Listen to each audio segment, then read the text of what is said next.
So we had a dinner where me and Freeberg and J. Cal were invited to have dinner with the folks from and their other top podcasters. It was an off-the-record dinner. Let's talk all about it. There was an interesting moment, which even Freeberg had to recognize, which was we went around and said, hey, what podcasts are you listening to? Which ones are your favorites? We went out in the room, and I got to tell you, you know what your podcaster's favorite podcast is? Bingo. All In Podcast. Well, the funniest thing is my wife thinks I'm bullshitting all the time. I say this is a mine too. Pretty reasonably successful and well. She doesn't believe it. She thinks we're all bullshitting. Why do you think I waited to make my world podcast premiere for All In? All the ankle biters called, and I said, no, I'm just going to wait. I'm going to wait till the besties call. Can we just say it, Nick? You got to beat it up. When the podcast called, you're like, nope, can't do it. Nope, sorry. I'm waiting for the real deal. I don't need JV. Let your winners ride. Rain Man David Sacks. We open source it to the fans, and they've just gone crazy with it. Love you, Besties. Queen of Quinoa. All right, everybody, welcome back to the #1 business, finance, technology, science podcast in the world. This is the place where we call balls and strikes, where we tell the truth, where there is zero censorship. Every week, we tell you about the truth behind the most important stories. We point out who the heroes are and who the villains are, who are the delightful ones and who are the disgrazia. With me again on this week's program, the cackling German dictator, my guy, Mouth Polyhopatia. How you doing? How was your victory lap? How was your victory lap? Really fun. You look like you were in your afterglow.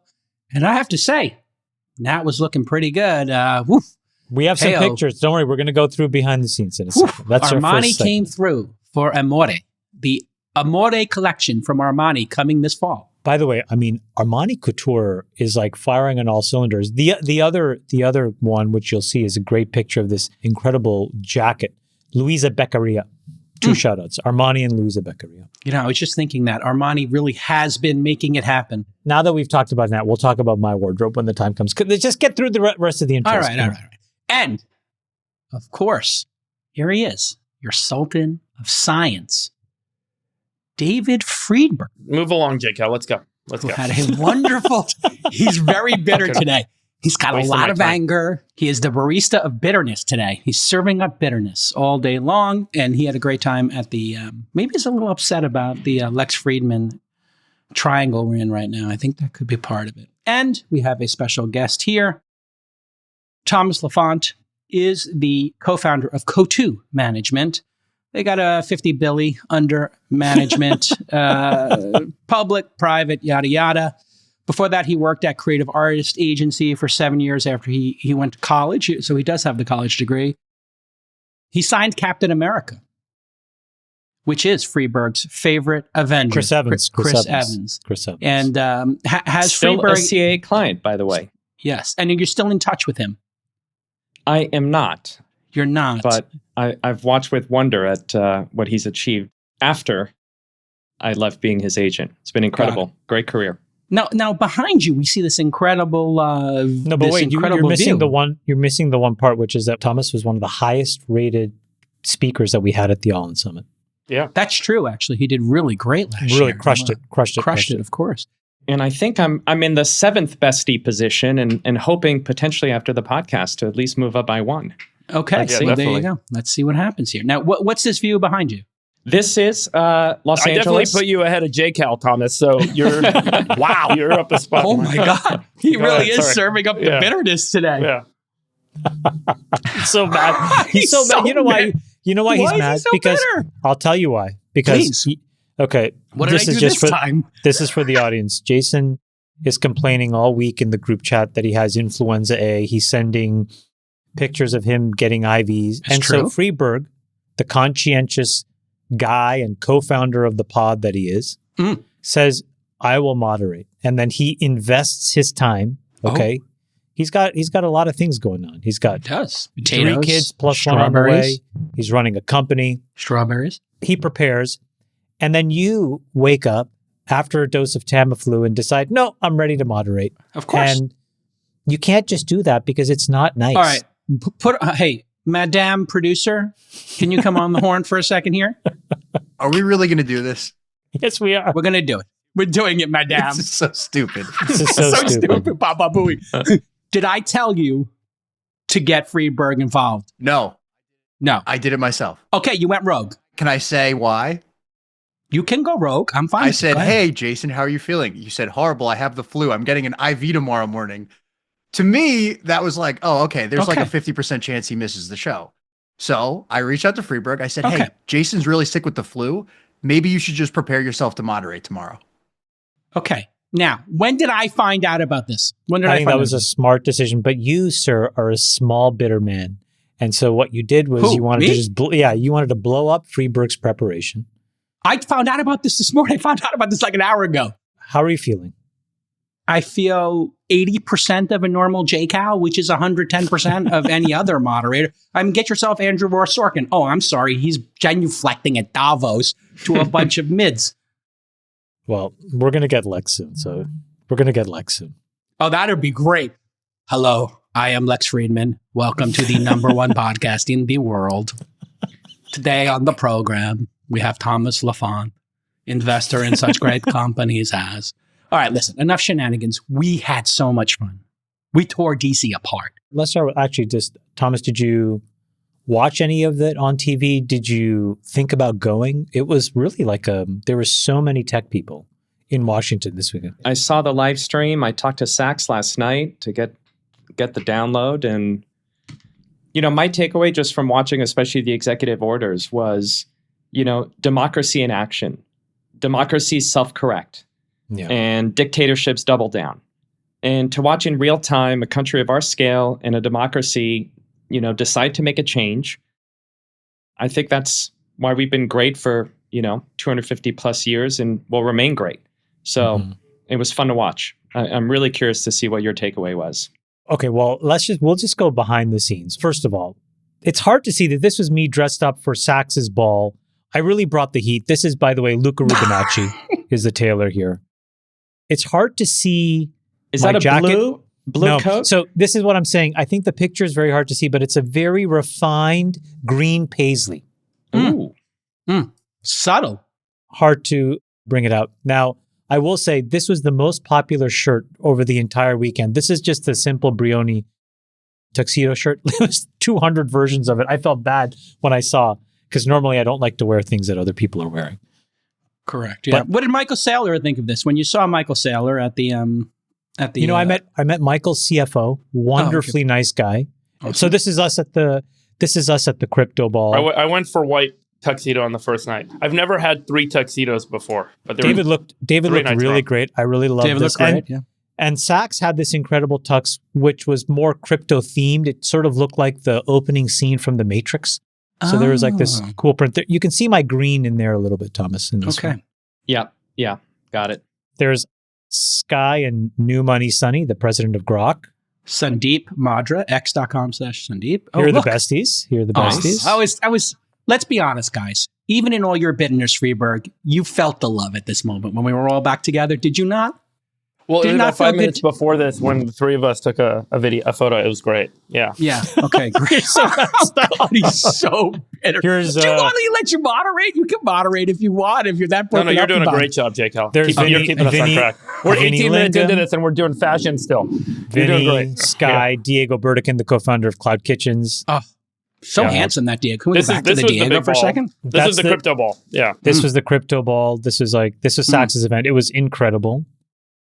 It was a large number of people there. I was shocked at the number of people at the crypto. Oh, it was huge. Next it was huge. level. Here's a little poker afterwards. Behind the scenes. With Pincus, TK, Travis Kalanick, the founder of Uber. Oh, look, that's the founder of Uber. Hold on, we got to see who's got the biggest stack. Look, it's the founder of Uber next to the third investor in Uber. And the founder of Cloud Kitchens next to the investor in Cloud Kitchens. This is incredible. Peter Thiel's house. This is Katie Hahn and Kyle Samani, my wife, and then Kyle's wife, Amore. This is at Peter's house. Peter Thiel had this person going around taking pictures. Bad you lighting. Got this not good lighting for you. Yeah, good lighting. Powder there. Okay. Need better lighting. Oh, this was great. Also Peter Thiel's house. Yeah. That was great. I have to Just say, Chamath, putting aside, Jason likes being a Republican. Here's a dinner that we had. There's Lex Friedman, Julius Janikowski, who's the former chairman of the FCC. Little known, the Brad Gerstner, former roommate of Obama. That's by the way, known. Following this dinner, all those streets were blocked off, and there was no way to get around. You can see it there. Look, you see the and it was like 10 degrees Fahrenheit. So we walk out. Yes, it's terrible. It was like you were gonna die after 2 seconds out there. It was so cold. Vinny and I started walking to try and like get our car, and after walking for like half a mile, we're like, dude, there's no way out of this downtown area. And Vinny was shaking. He's like, I'm gonna die. He turns around. He goes running back to the restaurant, jumps in, and basically like huddles down in the restaurant. And then after about 10 minutes, there's no way out. He's like, it's sort of like you're in a military zone. He's like, I'm going to go for it. He runs out, jumps on a scooter, and he disappeared into the distance. And I swore I would never see Vinny again. I'm like, that's it. I think it's very smart that Lex wears the same outfit, the black suit with the white shirt with the black tie. I really like the consistency of it, actually. It looks really good. It was incredible. He was getting stopped. Here's every Armani. 2 minutes. It was unbelievable. God. Here's the jacket. This is Luisa Beccaria. And then here's the box from Armani. Thank you, Giorgio. The unboxing. Whoa, wee-wah. Oh, look, there's a little side boob there with Nat. I didn't notice that. That's, this is, I'm wearing Tom Ford. Oh, shout out Tom Ford. Shout out to you. Perfect male form. Oh, here's a huge shout out to two guys that I had really wanted to meet in person. I finally got the chance to meet. This is at Zuck's party. This is Brendan Carr, who's the incoming chairman of the FCC. Actually, this picture was taken right after he had gotten confirmed. So this was his first day as the chairman. And then this is a guy who I've been following for a couple of years, Jared Isaacman, who is now going to run NASA. He's the founder and CEO of Shift4 Payments. But both of these guys are pretty epic. You should follow them on Twitter. He did really a spacewalk, the first civilian spacewalk. He did. He's really, really Brendan incredible. was really nice. I met him at Peter's event, and he told me he's a big fan of the pod. He listens Brendan's to the show every week. Amazing. I mean, by the way, if you want to see like some really amazing tweets, he had some real bangers. He's a very smart guy. He's I've had Brendan on This Week in Startups a couple times. He's the guy who fought for Starlink. That's right. Over wasting $5,000, $10,000, $20,000 per home to install broadband. I mean, this guy's a hero. And he did that when he was in office under Biden and all that crazy corruption and grift. This is a picture of Mike Johnson and his wife. This is a crazy story. So there was a G7 summit in Italy, and Mike and his wife was seated beside my father-in-law, Nat's dad, at a dinner. They got to know each other. He, as a proud grandpa, showed Mike and his wife pictures of Nat and myself and our kids. And how we actually met in this moment was his wife was like, oh my God, I recognize you. You're Sergio's son-in-law. You're Sergio's daughter. It's amazing. And then we had a cool conversation. So that was cool. And then this is Bill Pulte, who is nominated to run FHFA, which for folks that know will be in control of the conservatorship of Fannie Mae and Freddie Mac. And really great guy. Also a co-investor with me in Mr. Beast. Nat. You're an investor in Mr. Beast. There you go. This is I did the Series A. This is the first time I think you've said on the pod. Here's this thing. So this is where JCal is at his peak. Go ahead, Nick. Just play the video. I don't even know what this is. Go ahead. What is that? What did you order? All right. I've given it some thought. And I'm going to order the $95 Dover Sole. Ordering the $95 Dover Sole. The tips included in that. I mean, so bad. We were just having such a great time tearing it up. I did order the $95 Dover Sole. This is that's me and Bobby Kennedy, but this is this is walking into the Capitol for the inauguration. Oh wow. So you you have to get off. All these buses were taking us in because of the security, and then you walk underneath and underground to get into the And this is Bobby, and the guy right there, Callie Means, another great American, make America healthy again. All right, here's a couple of my picks. This is me with somebody who's going to be in the administration. I'm not big on politics, but Tulsi Gabbard is Gabbard. She's so strong. Great. She came to our party. I like her. This is the picture of our party. She is incredible. Well, she came up to me and she, you can always tell who a real fan is. And she came up and she said, Tulsi Gabbard. I just want to tell you, Jake, how I am a huge fan of the pod. I love what you do. I love the, balance you bring to the program. She really knew details about the podcast. And so I wanted to get a picture with her. So as a joke, I said to her, do you want to take a selfie? I said, I'm okay with the selfie. She goes, I was going to ask. I was like, no, I'm preemptively asking you. We took it together. She's such a star. She is. I think she's going to be great. I like her a lot. She's such a star. Oh, well, yeah, this is... Hello, I am Lex Friedman. Today, with love and peace in my heart, I am interviewing dictator Idi Amin, who has eaten half of his enemies. We will share love, kindness, and a fatty liver. Enjoy. So yeah, that was us just tearing it up after the YouTube party where we hung out with Sundar and Neil from YouTube. They've been very good to us. And then here's one more, I guess. We have one more. And golfer Bryson DeChambeau. Oh, there's me and the Presidente of Twitter. And yeah, this is the podcast crew at the Free Press party. Okay, let's talk about key takeaways. Chamath, what is your big takeaway from the weekend? I think my biggest takeaway is that if you look in the past, there was a very tight coordination, I guess I would say, between private industry and the private sector and the public sector, meaning the president and then people who were in charge of managing huge, vast swaths of resources in America. And somewhere along the way, that became either unfashionable and uncool, particularly under Democrats. And what I saw was a very broad-based embrace of business people, because I think that the president understands how important it is to make sure that economically America is just firing on all cylinders. The one thing to remember, like, for example, in the inauguration, I know that you saw the picture and it was basically like Meta, Google, Apple, Amazon, Tesla kind of CEOs, etc., founders. Arno was there. Mukesh Ambani was there. So it's just business people from the entire world were there. And so I think what it says is America's going to basically turn a totally new page. We're not going to ostracize people. We're not going to play favorites. That's the other thing. Elon was there right at the beginning, but if you saw all the CEOs of the, major companies were there. It's not like he excluded Zuck because of his past issues or anything. Or Sam Altman. That was the biggest That would be the more takeaway. notable one, to exclude, That the president doesn't play favorites, that this is like Team America kind of thing. And it was a projection of tremendous power to the rest of the world. This is what America's about. I loved every minute of it. And I think that this is exactly how the American government should be working, which is hand in hand with private industry to basically set the pace for the rest of the world. Thomas, did you have a takeaway after the weekend?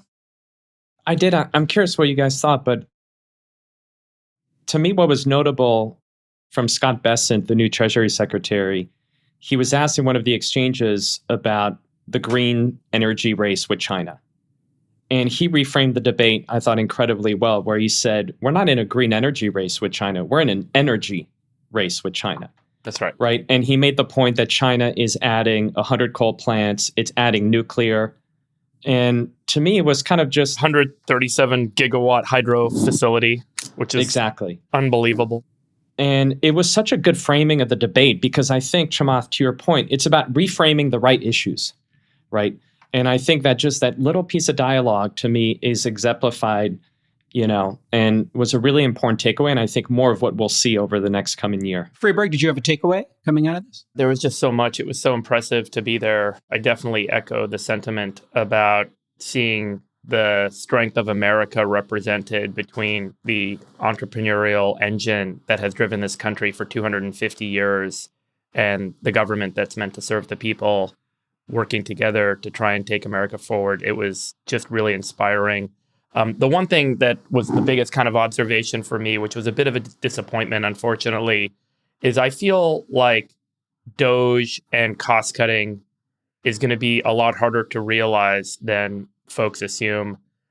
Nearly everyone I met with who works in government or is entering government had this, if not disdain for Doge, a concern that it doesn't really align interests with the political objectives of politicians, that they need to get more stuff for their constituents in order to get reelected, and that they're not going to vote programs away. They're not going to vote themselves out of a job, which is effectively what they would do if they cut programs. In fact, I was watching Brooke Rowland's Secretary of Ag confirmation hearing this morning, and Mitch McConnell was given the opportunity to ask her questions. You know what his question was? He said, in the last farm bill, I was able to get $60 million to build an ag research lab at the University of Kentucky, and it hasn't started being built yet. It's been 4 years. What are you going to do about that?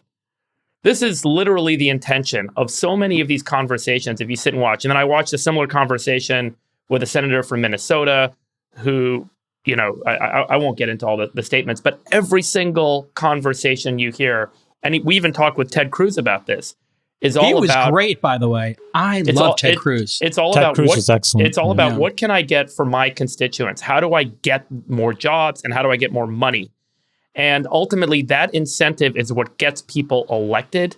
And I don't think it's going to change. And so that was the biggest kind of shock for me. I thought that there was a moment of the importance of cost cutting, the importance of deficit reduction, the importance of debt reduction. And I was just a little saddened to kind of see that there's no stop in the train. So that was my takeaway. It's a little bit bitter. I hope I'm wrong. I really do hope DOGE is effective. And I really do hope that policymakers start to recognize the importance. By the way, Ray Dalio has a new book coming out. We'll talk more about his book once it's released publicly.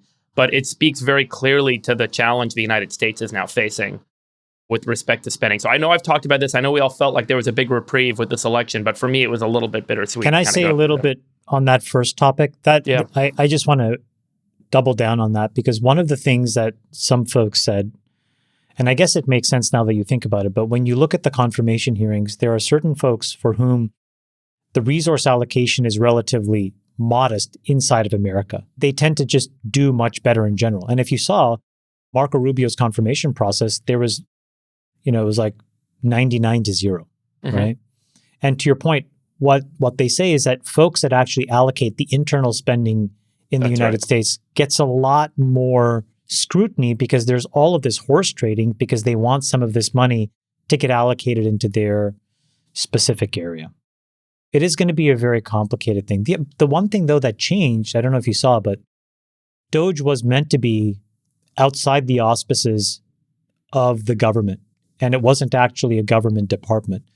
And it'll be interesting to understand when it's explained, but in the 11th hour, the EO that established DOGE established it actually as a governmental agency. We're going to get into that in just a moment. And, to build on your point there, Dave, Senator Sanders had a tweet today. Nick, I just sent it to you. Already the discussion of who should take the brunt of these cuts is starting to happen. And he's pointing out, as he should, and, hey, what's going to happen with the VA? And you're putting a freeze on hiring people. We have to make sure our vets are taken care of. We have a shortage of doctors, a shortage of nurses.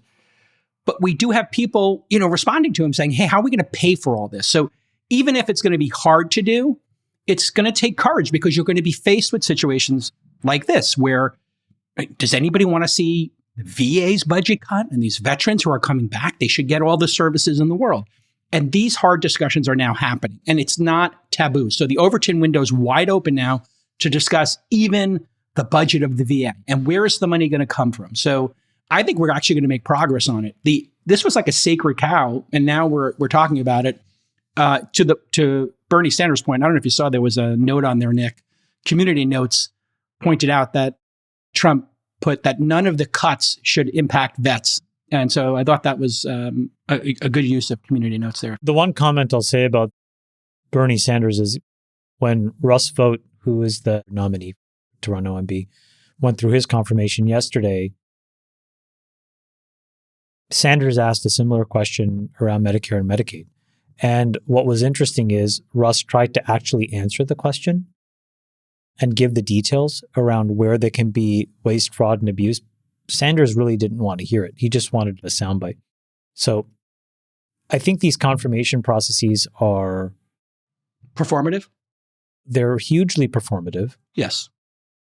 I do think that, and this applies, I think, to both sides, Democrats as well, when they are eventually in power. I think that when you're given a very clear mandate as a president, I think you should be able to get to pick your team. Because it's clear that the American people have voted an agenda. It's not like he hid that agenda. And so the people that then want to implement that agenda should be put on the field. It seems like the point of these should be if somebody could get compromised or there was something really gnarly in their background. But otherwise, let people build their team and then they have to own their results. Tell us about your feelings and takeaways about the weekend. Well, it's obviously mixed. I was a never Trumper, and now I am rooting for him wholeheartedly to do great work. Be honest, for me, you kind of like him. Come on, you do. Kind of like him. Anybody who's interacted with Trump likes him. Before you go your diatribe, just say it. Just say you like him. There are aspects I like about the platform. I like probably 80% of the platform. You want to say it, and I will tell you today the 20% I don't like. I'm always going to call balls and strikes. No. But my takeaway, you kind of like him. Just say you kind of like him. You do like him. I like 80% of his platform this time around. No, yes. him as a person. There's things I really don't like, and I'll talk about him today. But anyway, let's put it aside. The personal thing doesn't matter. What matters is what he does for the American people and for the country. Like him. I know you can't say it yet, but they're deep down inside you like him. Jake you were happy to be there. Until you had a lot of fun. I have to say, I had a lot of fun. The Jake brings the heat to a party. Republicans are fun. I will say, Republicans are fun. Fashion was off the hook. Off the hook. A lot of great fashion, and it was a great America party. Beautiful again. My gosh. I mean, listen. No more jogging pants and white fox. Get rid of it. Burn it to the ground. Ugh. What I'll say my takeaway was, as somebody who had concerns, and I'm not going to make the show about me, but the important thing for me is who is Trump going to lead with this time around? Is it going to be the people from the sort of 1.0 movement or the 2.0 movement? There was not a 1.0 person. Couldn't be found. And so on the margin, one or two. And they were not the focus. And who you put in the front row speaks volumes. Who do you put in the front row? Sundar, Elon, Zuck, Lauren Sanchez. He's got his priorities straight here. Lauren Sanchez. The priorities were very clear as to what's important for this administration. And I'm fully behind all of his priorities, both of those priorities. All those priorities seem incredibly important to me. You're such a troll. I mean, I don't want to troll too much, but that's the big takeaway for me. And if that is, indicative of where he wants to go with this, which is business first. We're proud of our leaders. We're proud of innovation. I think he's sticking it to it. Did you see him at Davos today? He did this guy's got, just crazy energy. Who, Malay? Trump zoomed into Davos and just dunked on them for 45 minutes. He did? Yes. And he just destroyed everybody at their dying conference in their irrelevance as they genuflected, begging him to come next year. Did you see the photo of the half-empty conference room? Yes. Most of the events were just empty chairs. It's crazy. Well, it's irrelevant. I mean, these people are irrelevant now. Thomas, you guys remember when Davos used to be a really big deal? Is it dead? I think it's worse, Chamath. I think it's a counterindicator now. It is. And there was a good conversation yesterday. Graham Allison, who spoke at our summit, was on this panel, and they basically said, we lost, they won. Our group here at Davos lost. It's over.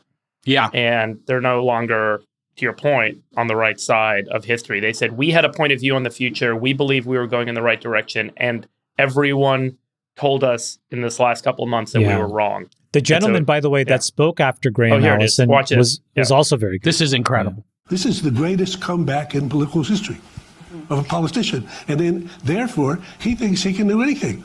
We need to also factor in not only who's won, which is Trump, but who's lost, which is to say us. And then the guy has a whole long monologue on why they lost and what they lost, which I think is pretty relevant. That kind of elite, if you will, has been replaced with a populist vote and a populist leader. All right, let's get to our docket today. And just want to give a special shout out. We did our inauguration live stream, and it was awesome and fun. Special thanks to Air Call, Abra, and Hims. Thomas, if you've ever got an issue with weight or, other issues that men have, you can go to Hims and use the code ALLIN to get something.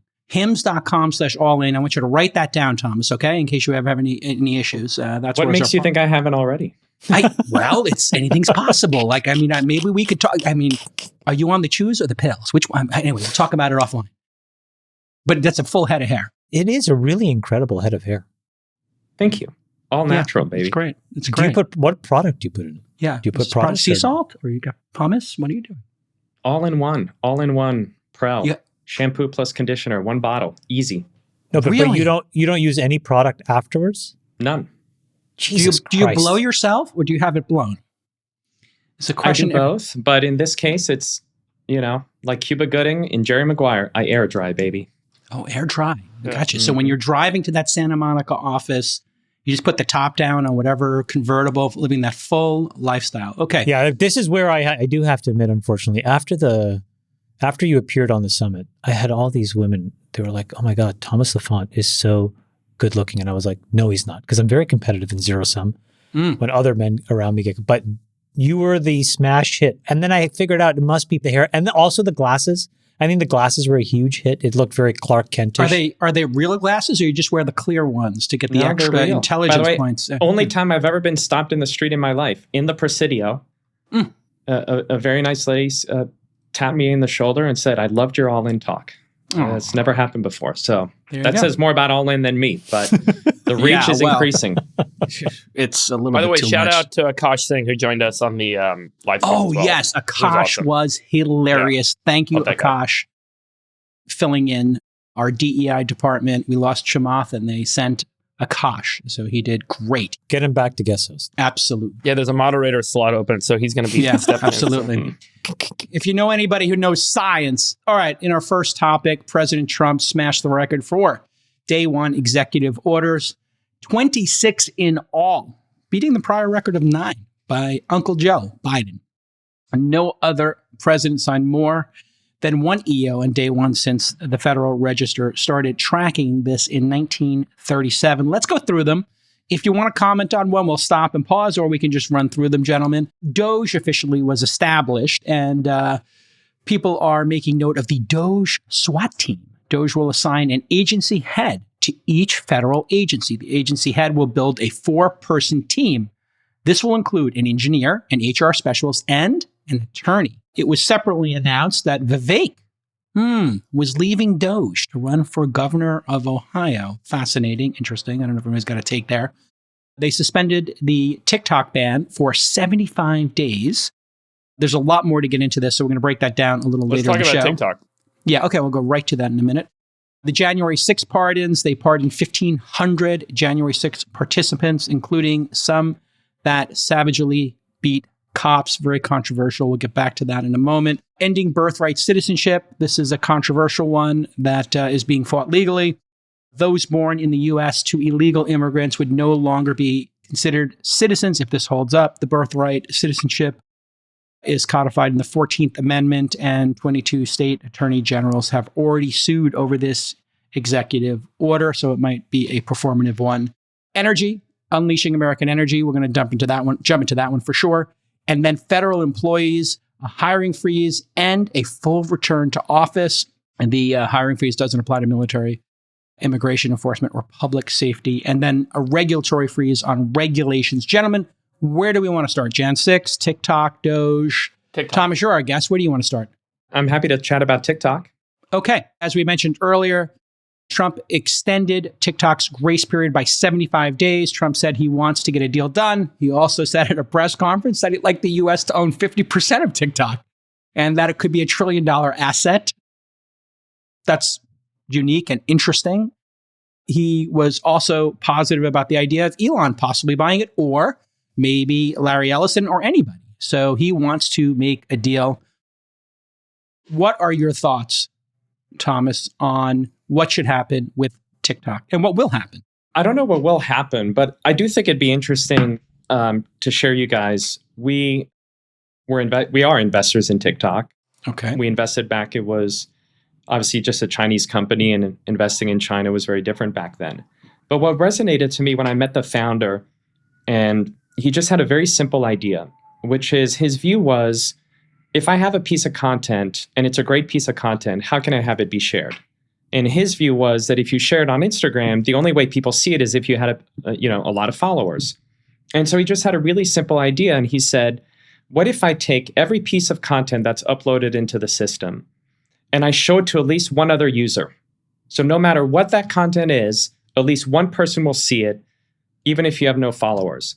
And then based on whether that person views it or how long, I might show it to another user, and then a third and a fourth.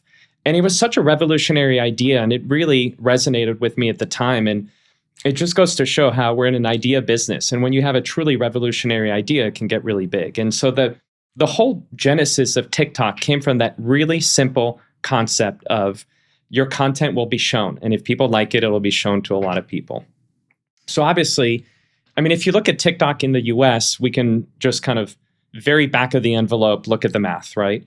So if we look at DAUs, Mother Blue, or Meta, as we love to know, the Facebook hat, roughly, right, has about 200 million DAUs in the Daily US. active users for folks who don't know the terminology. Yeah, correct. Right. So if you look at Facebook plus Instagram, you'll see it's about 200 million DAUs. And you can look at the time spent. What's interesting about TikTok's time spent is the DAUs are about half of combined Meta and Insta. So we get about 100 million DAUs in the US. But the time spent on the platform is the equivalent of Facebook plus Instagram. So obviously, incredible, not just scale in terms of DAUs, but also on time spent. So if we think about, okay, well, what would that mean the business is worth? So if we look at Meta today, the market cap is roughly $1.5 trillion. I think internet investors generally assume about roughly half the market cap is US. So if we take the $1.5 trillion, maybe that's $750 billion, right? Now we know that the time spent is equivalent, but the DAUs are half. So maybe we cut the 750 in half, right? That would tell you that the max value would, if you monetize the way Meta does and ran it the way Zuck does, might be $375 billion for the US asset alone. I think from that point, you kind of start to apply a couple discounts, right? One is, if that's my kind of long-term value, what kind of return would an investor want potentially to get to that 375? Is it 50%? So maybe you cut that by 50%. And then I think the devil would be in the details. What exactly are you getting? Are you just getting users? Are you getting the algorithm? Are you getting data? Right? So maybe you also want to apply kind of a more kind of severe discount to that. But I think you put it all together, is 100 billion a reasonable scenario? I think the math proves it. And then could it be $1 trillion asset the way Trump has mentioned? I mean, in a world where Facebook's 1.5, right? And the penetration of TikTok in the US is 50% of what Meta is, I don't think it's unrealistic. So let's see what happens. I don't have any particular insight on what will happen, but what I do know is that it's an incredibly valuable franchise. So let me ask you the obvious question.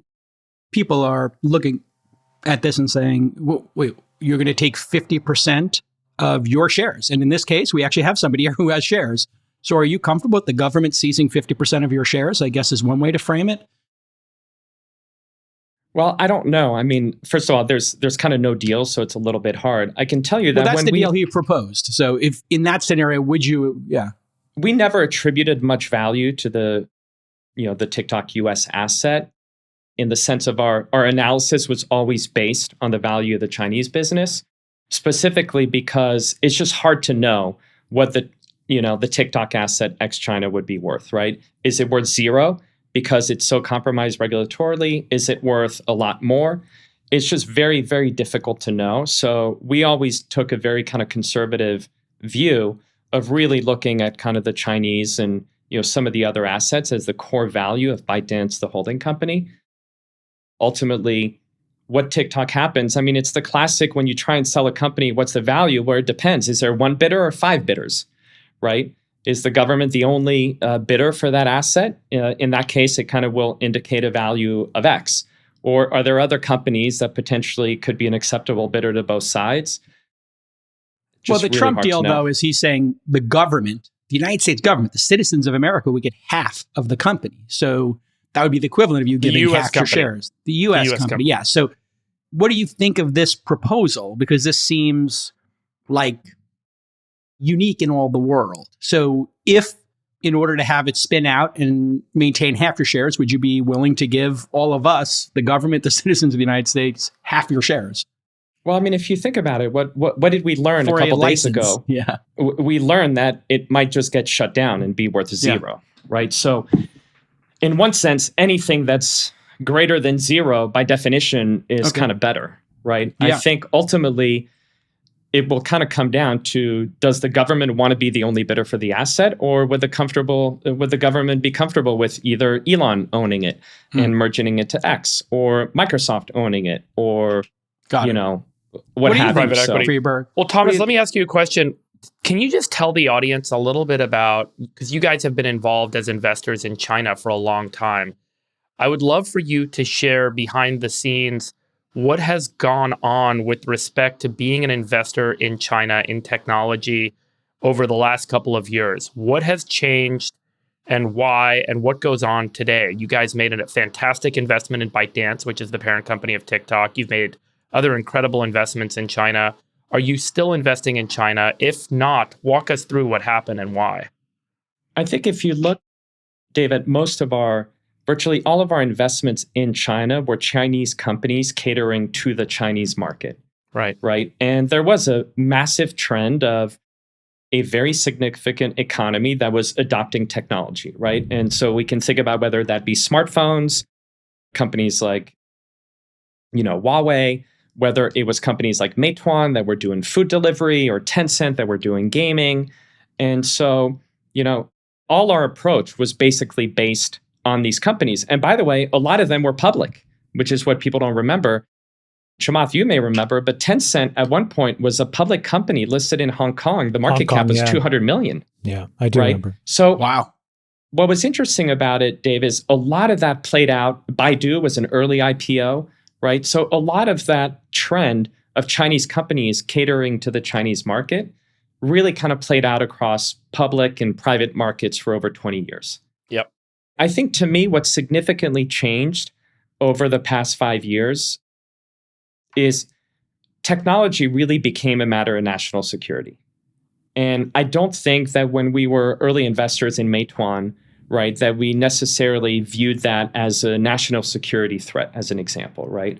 And I think as companies got bigger, as AI kind of came to be, it became pretty obvious that there were national security implications. And, our view as investors is we don't set the rules of the road. We rely on government and regulators to do so. It was pretty clear, I think, to obvious that the regulatory regimes were changing in both countries. And so for us as investors, we were just, we're just going to follow what the rules are and what the governments are. So my only kind of regret through this whole thing is, and I don't know if you guys had kind of some exposure to this, but the quality of the entrepreneurs that came out of that era was unbelievable.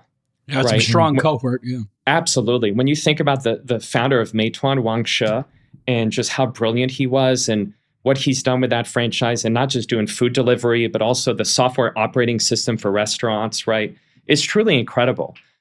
Pony Ma from Tencent, right?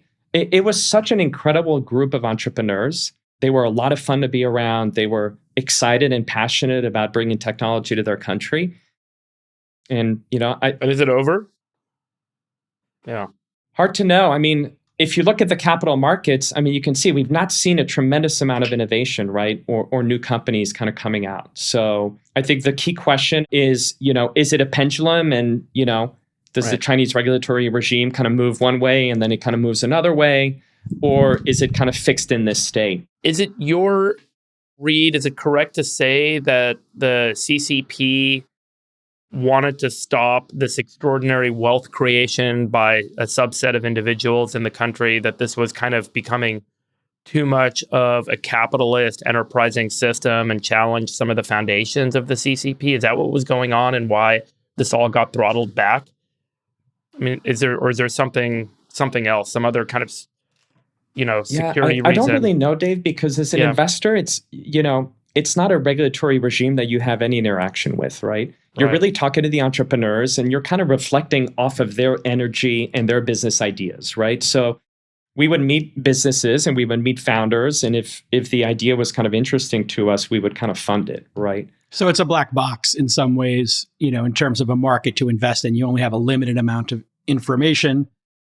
And after you got to think, after Jack Ma kind of disappeared for a couple of years, if you're an entrepreneur and you want to the message was sent. The message was sent, message received. And then you start thinking about Chamath, what Trump just did. And what Xi Jinping just did. You put those two things together. Trump put all of our top guys, dogs on stage. Here they are. It's the exact opposite of China. The message is very clear. And it's what Thomas said, technology is a national security imperative. And so we're going to embrace these guys. We're not going to play favorites. We're not going to pick one and not the other. We're not going to have summits and have, the founder of an entire category not be invited. That's just, it's patently stupid and immature. And that's what the Biden administration did. Picked favorites. Yeah. And that is dumb based on the implication and importance of technology. I just want to go back to the TikTok thing. I want to make 3 points. One is from the past. I'll give you my sense of the TikTok thing, and I'm going to make a prediction for the future. In 1984, the way that LVMH began was through a deal that Bernard Arnault architected. There was a business owned by the French cotton king, Marcel Boussac, and inside of that empire was Christian Dior. Long story short, his empire was crumbling, and Arnault did a deal where he bought that dying business essentially from the French government for 1 franc. Fast forward now 40 years of very hard work and tremendous execution. That's a $350 billion public company. Now, imagine back then in 1984, if the French government actually had done a deal where they said, we'll sell it to you for 50% of whatever you build. Take it for $1, but we're going to own 50% of the upside. And, they would have an extra $175 billion today. I think that that's very important in terms of what is possible today. I like Thomas's math. I believe it. I do think it's about a $100 billion asset. But at the end of the day, the president was very clear that it is completely and entirely worthless without his permit. And he wants to own 50% of this asset. Now, if you're a buyer of something, you're not going to pay $100 billion if you control whether it can exist or not. You're basically going to pay today's equivalent of 1 franc, which would be $1. Now, I'm not saying that it is going to be $1, but if the United States Treasury wants to hold 50% of an asset that could be worth $100 billion or $500 billion or, maybe $1 trillion, it would make sense for the United States Treasury and the United States people to own that at effectively zero. So I think that the incentive is there, and I think he has essentially said that he is going to do the best deal in his interests, which is the United States interests, which I suspect means a price that is as low as possible, approaching $1. And ultimately, won't this be the Chinese government's decision? Because they could always say, you know what? Let it die. Maybe. But my point is, it may not be $1. Maybe it could be 25 billion. Maybe it could be 10 billion. But my point is, I find it very hard to see how it gets to the actual value that it is today. So then I think, let me just make a prediction for the future.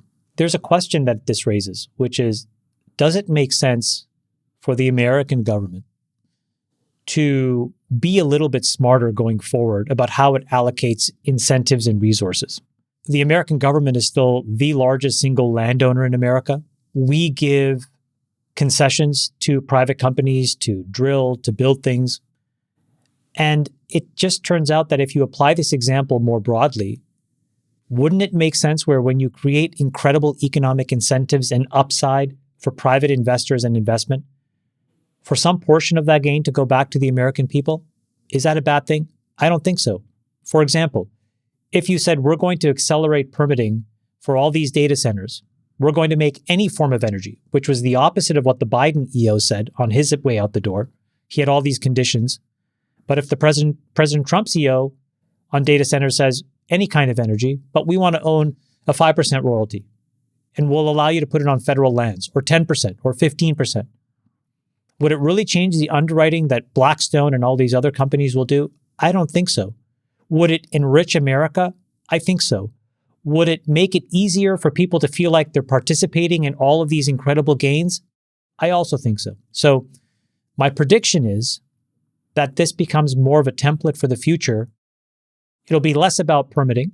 It'll be more about creating incentives and allocating those incentives for a share of the upside. And I think that there is a really strong economic argument for America to do that.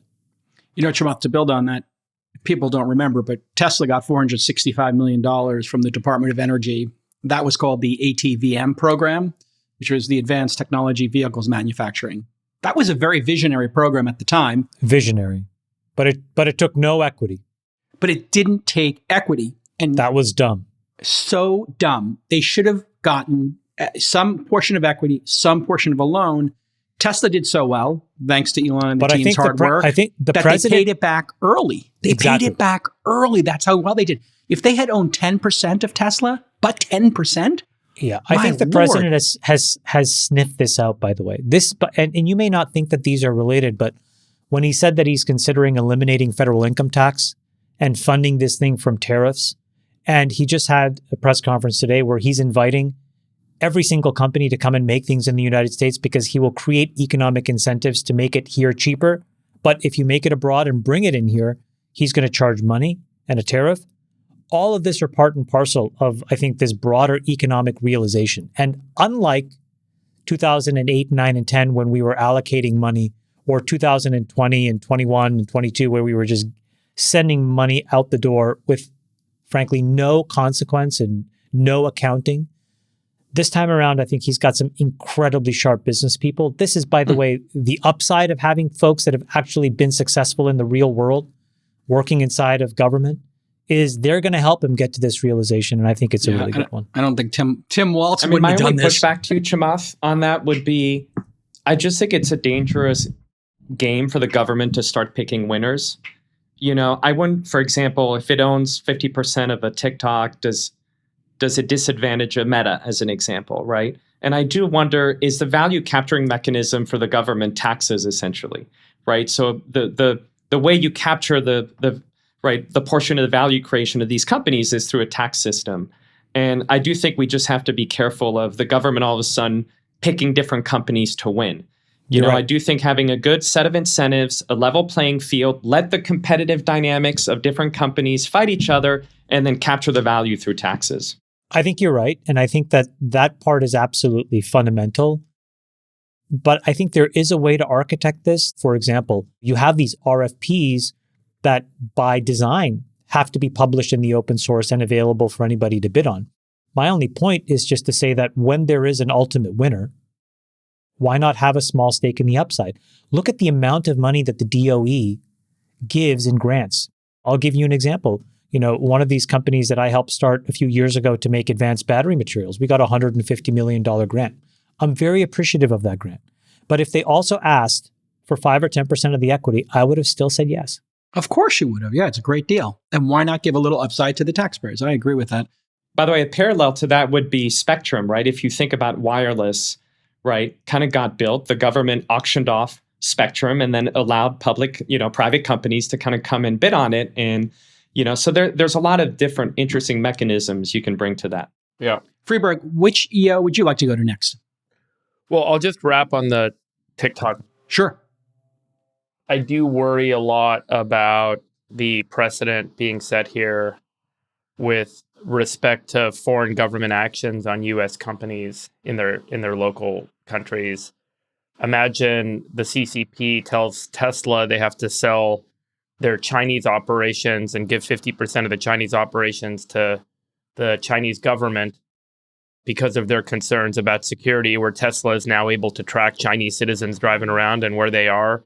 And you can see very quickly how this whole kind of overall, I think, presentation of the security risk that we face with TikTok, and therefore we will shut it down or own it, creates, I think, a counter that could really hurt American companies. You could see this going to Google, to Apple, to Tesla, even food manufacturing companies that have operations overseas, where local governments say, hey, we need to, for local security purposes, we need to take ownership of your business. I think one of the things that's really benefited Americans in global trade is our ability to sell and export our technology, our goods, and our services around the world through open trade.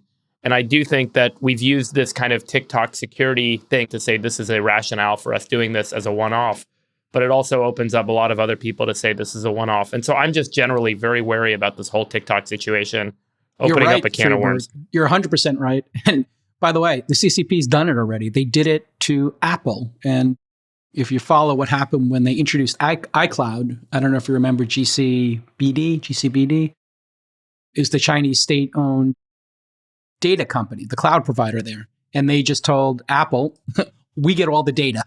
And they just had to roll over, and all citizens in China who use an iPhone, in order to use an iPhone in China, your data is owned by the government, period, full stop. And Apple had no choice but to do that. So if you want to play in a certain market, you got to play by the rules. The thing to keep in mind here is I hear all of these kind of like theoretical qualms about how it's unfair, but this stuff happens all the time. Yeah. And it's just that we don't benefit from it. So Jason brought up an excellent example with Tesla. The other example, just to remind you guys, is during the pandemic, the Federal Reserve stepped in and started buying commercial corporate bonds. They owned a ton of like Ford bonds so that these things wouldn't default. There's all kinds of action all the time where the federal government is involved in private companies. My point is, if you're going to be involved, have some legacy ownership on the back end of it so that in case this stuff really works, that it's broadly value creating for more Americans. I think it would create a way to de-escalate this sensation that a few people are winning and everybody else is just kind of staying still. We should talk about Stargate and the AI project, because I do think it tees off on one of the I want other to talk kind about of big Jan 6 though.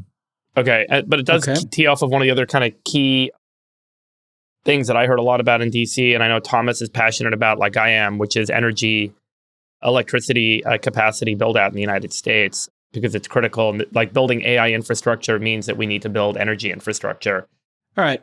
And so anyway, we'll go right to that after we wrap up these executive orders. And I too wanted to talk about January 6th, just to give people the update here. J.D. Vance had said that the people who committed violence on January 6th, quote, obviously shouldn't be pardoned. And this is a parade of people who are on the Republican side who are coming out against how President Trump handled this. I think you all know where I would fall on this side of it. What are your thoughts on this? Where do you fall on it? You know, I come from a family of cops, and I feel like he's betrayed the blue on this one. And, you know, if there are people who, I think he should have taken his time with this. It is possible that some people had sentences that were too long. The justice system, you know, is imperfect in our country, and the pardon power is there, I think, specifically to do a very granular job of looking at each case, right? And so I think we have to look at pardon power generally after what we saw the Biden family do, and now we see Trump doing this. So I think the pardon power is not being used as it's intended. It's being used politically now by both parties. So I'm trying to call balls and strikes here. But, you know, as somebody who's in law enforcement, a family that's in law enforcement, and my chosen career was to be a cop and an FBI agent. And, you know, just looking at it, it's just heartbreaking to see people beat cops and then be treated as heroes. And some of these people are very dark people, you know, the Oath Keepers, and some of these people are extremely violent. And they're coming out now after this has all been said and saying that they're going to double down, they're going to buy more guns, and that they're going to get their retribution. And so I think you have to be really careful with violent people that you give them, you know, this coronation and that they were justified, because they'll go do more violent things. And so I understand he made this promise to people. I think he should have been very granular in doing this. I totally understand there could be people who got sentences that were too long, and I would have liked to seen him do this thoughtfully. This was not done thoughtfully. I have a certain amount of goodwill towards the new president, and this has lowered it. I knew that this would be really important to you, so I took a few minutes to try to collect my thoughts. I've been kind of walking myself through it since yesterday. This is not an explanation other than to you, Jason, my friend, about how I think we got here. Okay? So I just wanted to take a few minutes to explain that to you. I think that before you can look at January 6th, I think you got to go back to what happened during the COVID lockdowns and what we started to see in a bunch of these liberal cities. Talking about BLM riots? The BLM riots, the Antifa riots, what happened in San Francisco, Los Angeles, Seattle, Portland, the lawlessness that you see in places like New York, the decarceration movement. And I think that what started to happen was a sensation that for the same weight, there were different measures. So, for example, if you start to look at some of the deportations that are happening now, it's really quite shocking. I sent Nick a clip of them. Nick, you can just maybe show the first few seconds. But you are talking about some incredibly, incredibly violent offenders that were just walking randomly down the street. I'm not going back to Haiti. One of those threats is this illegal alien from Haiti. ICE says he's a gang member with 17 criminal convictions in recent years. So, you feel me? Yo, Biden forever, bro. Thank Obama for everything that he did for me, bro. There's more after this, but there was like a rapist that they picked up in Boston. There's a person that was charged with assault. So there was this sensation, Jason, that was building up for a long time that all of a sudden the law was being applied in very odd ways, where depending on what you did, you would get adjudicated in totally different ways based on your political affiliation or your leaning or based on the desire of a district prosecutor to go after one thing or another. Let me just pause. So that's sort of like the thing that was sort of building and cascading. I do agree with you that I think January 6th is kind of like a stain. I think there's nothing to be proud of there. But I think what we found out since January 6th is somewhat important. I think the first thing we found out was that there was a bunch of these folks whose convictions were very speculative. I think the Supreme Court already ruled that in June of last year. It was like a 6-3 vote that said at least 350 of these convictions should probably just be thrown out. So there was one body that was that. Then there was a whole bunch of them where, to your point, you took a misdemeanor, you trumped it up to a felony. You had all kinds of, things where procedural motions were denied for the defense, approved for prosecution, and you had sentences that didn't match the crime. And then you have a president who, frankly, was the subject of lawfare himself. So I think that what would have been better was a more methodical approach to this. I agree with you. But I do think that what's happening here is essentially a moment where we can close this entire chapter and we can get back to a focus on observing the law and adjudicating it equally for everybody. And I think that that's probably the best way that we can all deal with this, because I think that there was a bunch of pardons that were 100% obvious.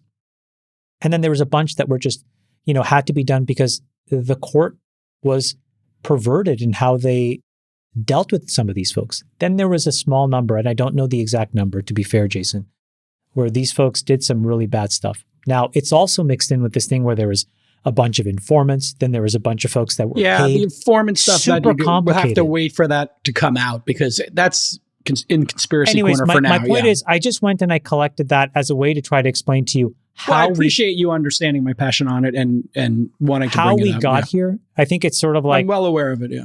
I think we got to put a pin in this and say both sides should now have enough experience to say, we're going to apply the law equally to everybody going forward from this moment out. Let's just go forward and not look back. I think that's the best thing that we can all do.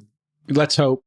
I'll just leave you with this. The Proud Boy leader, Enrique Tarrio, this is his quote on getting out. I'm happy the president's focusing not on retribution and focusing on success, but I will tell you that I'm not going to play by those rules. They need to pay for what they did. These are some seriously bad hombres, the Proud Boys and the Oath Keepers, and so don't be surprised if they do something worse. I also want to talk about the citizenship thing, and I just want to just provide a little color for people. I'm sure that there's a lot of folks that are listening who have people that work for them that, maybe the birthright thing. If you came here illegally and had a child, you get to be a citizen, just to be clear. This is going to the Supreme Court. And just to put a little bit of color on it, in the 14th Amendment, there's this very important part that says birthright citizenship is applied to people who are subject to the jurisdiction of America. And for a long time, that phrase was not really considered in how the Supreme Court administered the 14th Amendment. I think what this EO did and the lawsuits that happened almost instantaneously as a result will now send this back to the Supreme Court very quickly. Yeah. And people will opine on what that means. So if it means nothing, it means that if you are here, however you're here, and if you have a child, they're going to be a citizen of America. If that qualifier is now part of the administration and the interpretation of the 14th Amendment, I think what President Trump has written is what will happen, which is if you are here illegally, it doesn't apply. If you are here under a visa that necessarily means you're still subject to the jurisdiction of somebody else, it may not apply. But I think the Supreme Court is going to get to decide this in pretty short order. Okay, a couple more issues I want to get to on the docket. Sorry, let me just make a quick comment on the... oh, sure, Dave, go ahead. The January 6th. I just generally don't like this power of pardon. Agreed. We saw what Biden did. He gave, I mean, how many thousands, Nick? You could pull the number up, but 8,000. 8,000 pardons. And I feel like the original intention of the power of pardon, which is in the Constitution, was meant to kind of protect the Union, the civility in the Union at times of, you know, we need to kind of come back together and realign ourselves. And it has been so far abused beyond that original intention. It's almost like, feels like an extraordinary injustice. It almost gives the president the ability to rewrite the law that many of the kind of actions from the executive branch can simply supersede the actions of the judicial branch, which is really meant to protect and execute the laws of the nation. And I think it's gone too far. It feels like there's a necessary amendment to address this, that these presidents can come out and preemptively pardon people for things that might be found in the future because they're close with them. It has nothing to do with the original intention. If you go back to the arguments for the pardon being in the Constitution, you can see that Alexander Hamilton wrote deeply about it in Federalist Paper number 74. And in that paper, he talked a lot about and emphasized that the justice system, which is designed to be fair, may occasionally result in overly harsh or unjust outcomes. And the pardon allows for acts of mercy to correct these situations. There are a lot of these sorts of actions that we saw happen with Biden do not fit the bill for that definition. I will tell you there's a quote from Federalist Paper 74 from Hamilton. It goes as follows. In seasons of insurrection or rebellion, there are often critical moments when a well-timed offer of pardon to the insurgents or rebels may restore the tranquility of the Commonwealth. So to counter my point, Hamilton's argument is that when the nation is divided, the act of the pardon may actually help bring the nation back together, as may have been the case with respect to the January 6th. But it may not necessarily be about or Nixon justice.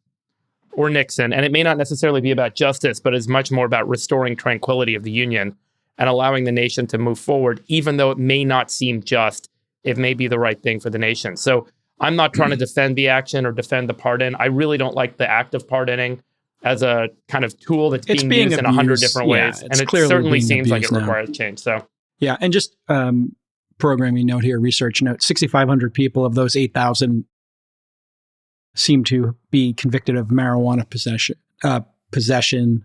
And you know what's needed and there? They were pardoned. Then the law should have been changed, and the courts should have overturned all of those convictions. It does not necessarily need to fall, and it shouldn't fall on the executive branch to take that action. The courts need to do their job, and the legislators need to do their job. I don't disagree, but I think there is some compassion in the pardon concept.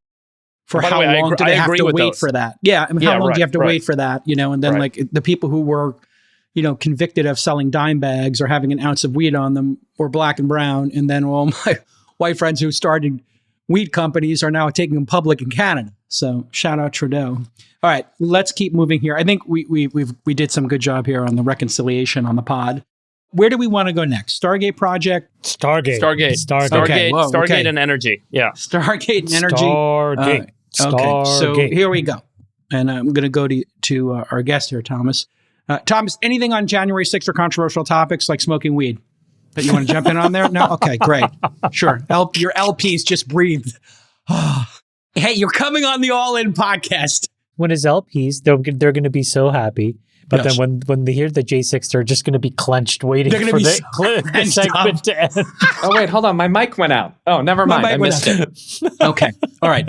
No, it was well said. Honestly, I don't have anything to add. You guys summed it up. Anything nicely. on Lauren Sanchez's outfit? Okay, let's continue. Another big story from week one. We are literally not even 3 or 4 days into this. It's going to be a crazy 4 years. According to OpenAI's press release, the Stargate project is a new company which intends to invest $500 billion over the next 4 years building new AI infrastructure for OpenAI in the United States. Freeberg, we got to find out what's going on here with the Stargate movie and TV series if they got IP permission to do this.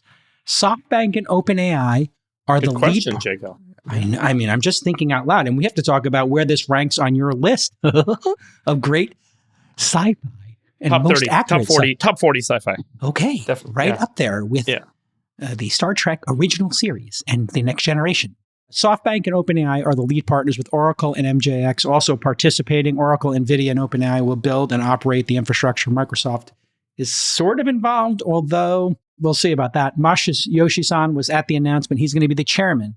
However, Gavin Baker and Elon both called cap on X, saying they don't actually have the money. Gavin did some back-of-the-envelope math. And of course, as always, Sam and Elon have been spicy in the replies. Sam is hurt. Elon is dunking. It's just their relationship is so fluid. Microsoft CEO Satya Nadella jumped into my thread with Elon saying he was good for the 80 bill and that he was ready to build other products and services, and that was what was important.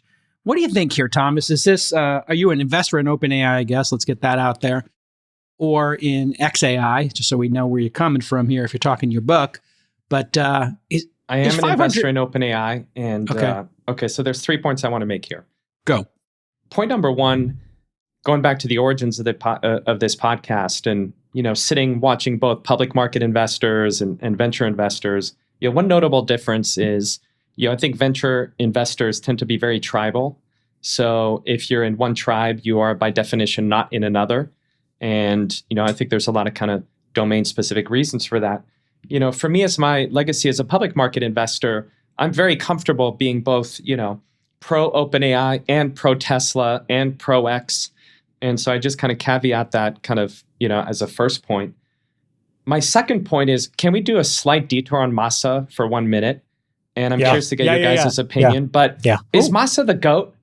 Because when I started in the growth business, I met with Yuri Milner and he said, Thomas, you get in the Hall of Fame if you can have one deal that gives you $1 billion return, i.e., whatever you invest plus what you take out is $1 billion or more. And he actually kept a tracker in his mind of who had made those deals and what share he had and et cetera. So let's go to Masa for 1 minute. Masa is the $100 billion club. Yeah. Okay. And not only that, he's actually done it twice. He did it the first time with SoftBank and Alibaba, which at its peak was a $200 billion win. And I think he ultimately netted like 80 plus billion out of it. So that's one.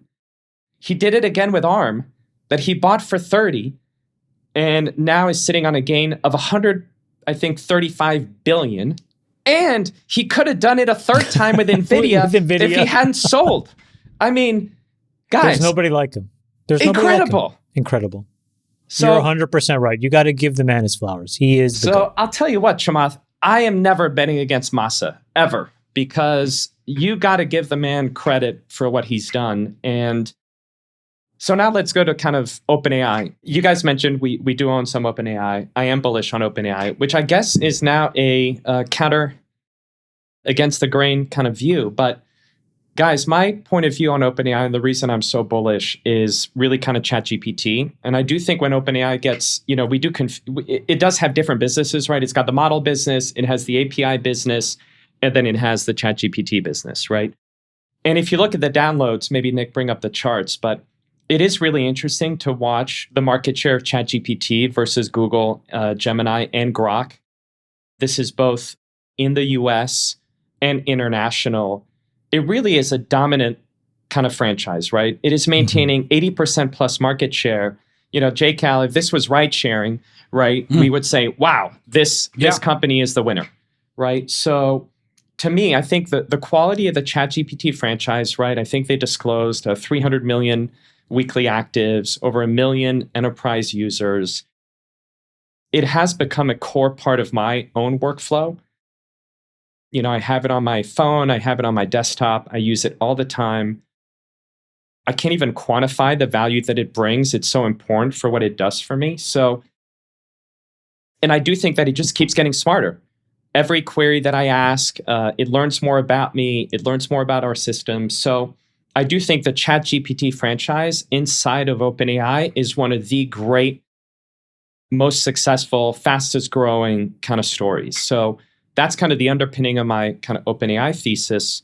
You know, on Stargate specifically, look, I think the real question to me isn't whether they have the 500 billion, right? Because we know that the 500 billion could come from equity. It could come from Masa. If you look at Gavin's tweet, by the way, he does caveat it, right? Saying that assumes that Masa doesn't want to sell ARM and SoftBank, right? So I'm not sure. Or just lever it up and use debt. Correct. So you have debt. I think to me, the real question, guys, is do we ultimately believe that you can get an ROI on that 500 billion?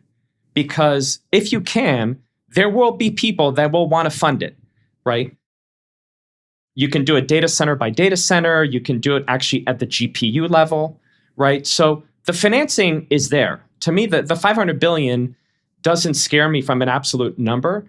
I think the question we really have to ask ourselves is, do we believe that the market is big enough, that the opportunity is big enough that investors can get a return on the 500 billion? I think you so to me, that's the real question. I think you framed it perfectly. And since you bring up ride sharing and the 80% there, I really think that's an important thing to take a moment to settle on, because in that case, you didn't have Uber being challenged by Google, Microsoft, and Elon Musk, at the same time in a digital product as opposed to a real world product. And so, when I use Gemini or XAI and ChatGPT, and I use them all daily, and Claude, the difference between the products right now is really narrow.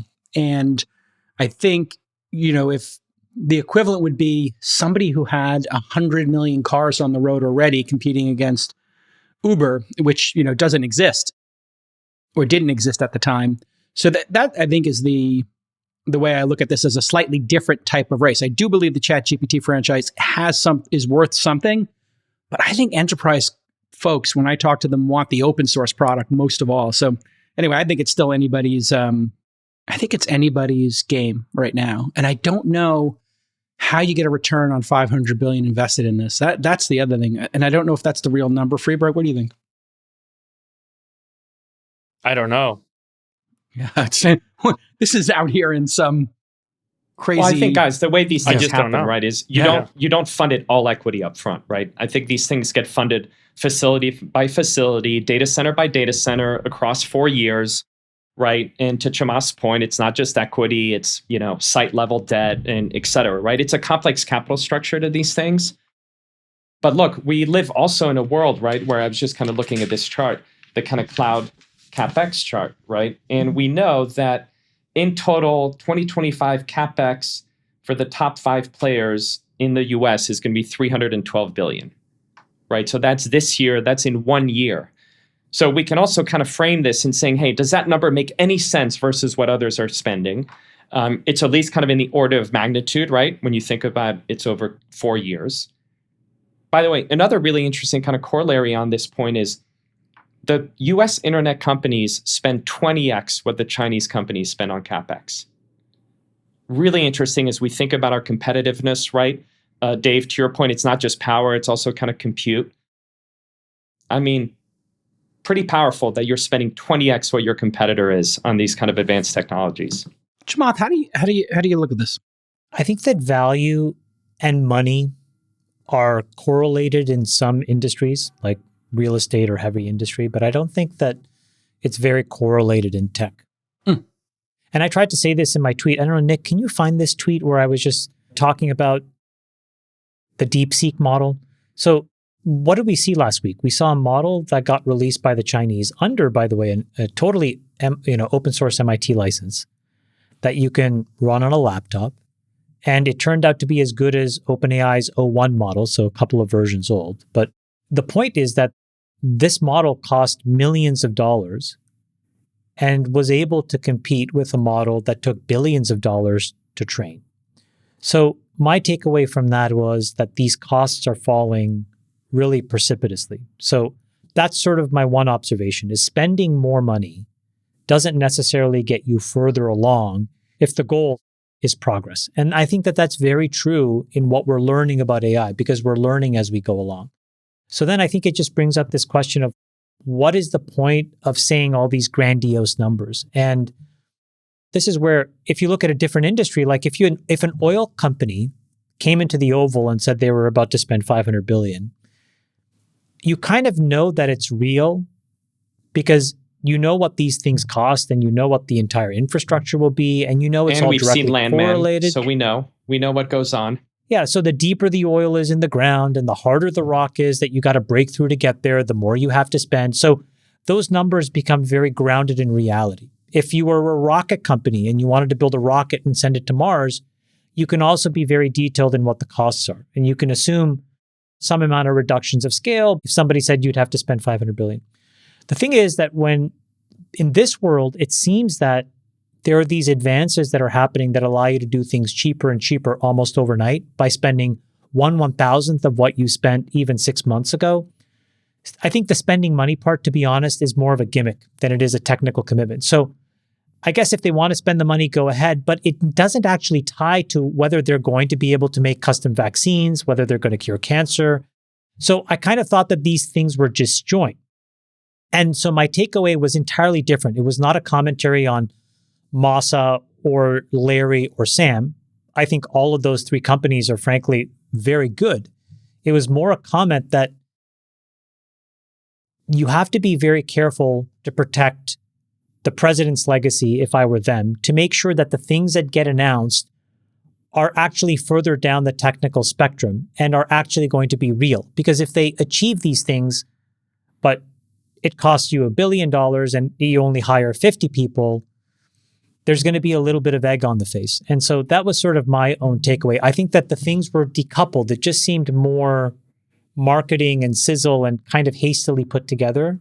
It was definitely, put together with You know haste. what I mean? Like, you got that sense. But I think it would be great if OpenAI builds in another incredible model, whatever comes after 03, 04, 05. But it's not clear that you have to spend $500 billion to do it. I think people are playing to what Trump likes, which is a big number and which is his influence on growing the number. So there was specific details where Masa said, I told you 100 billion. You challenged me to get 2. I came back with 5, right? And so this is the sort of Trump ethos is, hey, we're going to swing for the fences. In a way, you could be critical of it and be like, well, Trump's a BS artist or whatever. Or if you're from Silicon Valley, you could say, hey, listen, he's moonshotting it. He's going to just shoot for the stars and get the moon. So if these guys wind up spending 50 billion or 100 billion, it makes us more competitive, more power to them. The question I had was, did Elon have any insight that this was happening?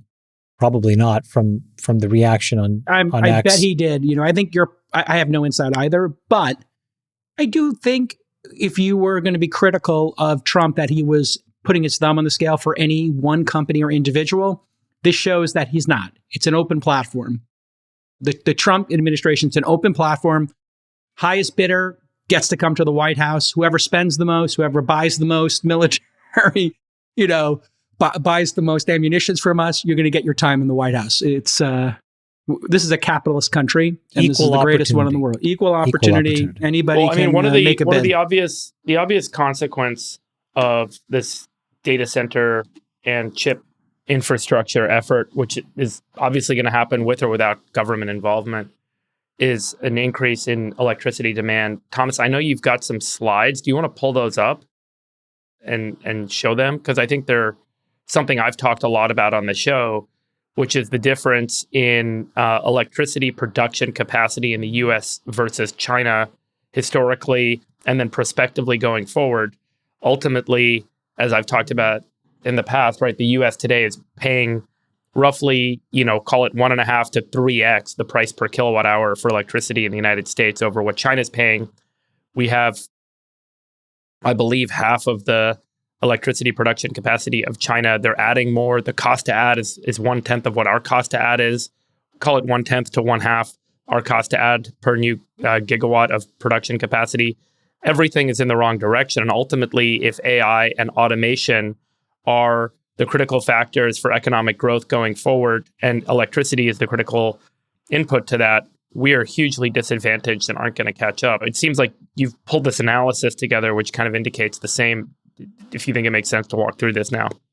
Yeah, I'd be happy to. I mean, Dave, you're 100% right. If you think of the GPU as the atomic unit of the future, right, and the key competitive advantage and the key kind of ingredient, you can't power a GPU without a data center, and you can't use a data center without power.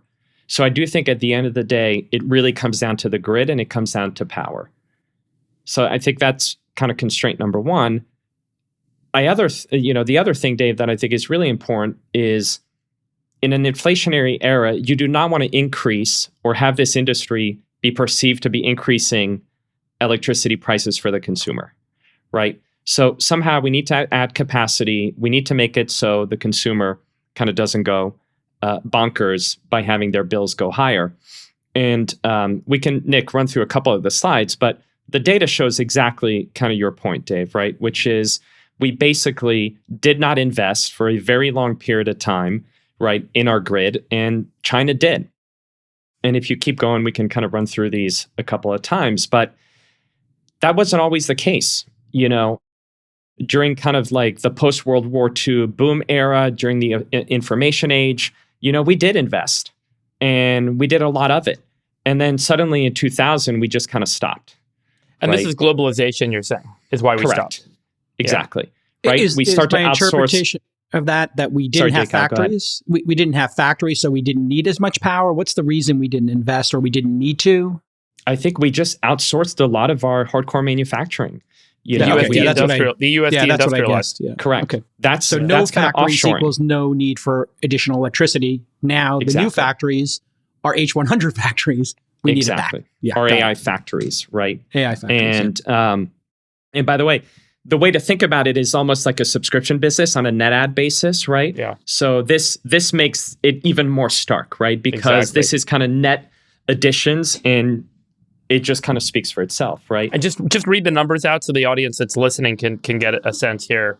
Yeah, I mean, you can see, since 1985, right, the delta roughly between China and the US is almost, what's the quick math? Like, it's almost 7x, right? In 2000, the US and China were both roughly 1,000 terawatt hours. Today, the US is 1,600 terawatt hours and China is 9,000 terawatt hours. Yeah. And this is just an extraordinary ramp up relative to on the AI additions. side. There was a Biden EO last week. I spoke about this on Tucker because it happened the day I went on Tucker. But the EO basically said we will allow the permitting of power plants on federal lands to power these AI data centers, which started off like a very intelligent EO. But right in the second paragraph started to talk about DEI and all this other stuff and how you had to have a certain percentage of it from certain sources. But just today, it looked like President Trump overturned it. And now it's full steam ahead. If you have it permitted, then it's all about just get the power however you need the power, which I think is the smart decision. Back to your earlier point, like we are in a race here. In your analysis, Thomas, can we do this without nuclear? No. Can we catch up without nuclear? Okay. In fact, we can't. And why we buy uranium? I think you can speak to that better.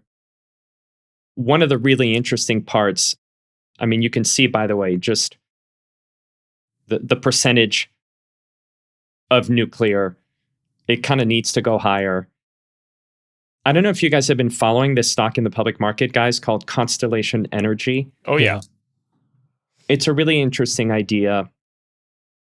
What's interesting of what Amazon and Microsoft is they're actually signing deals directly with these companies, right, to do what's called behind the meter, right, types of deals. So they have direct energy access.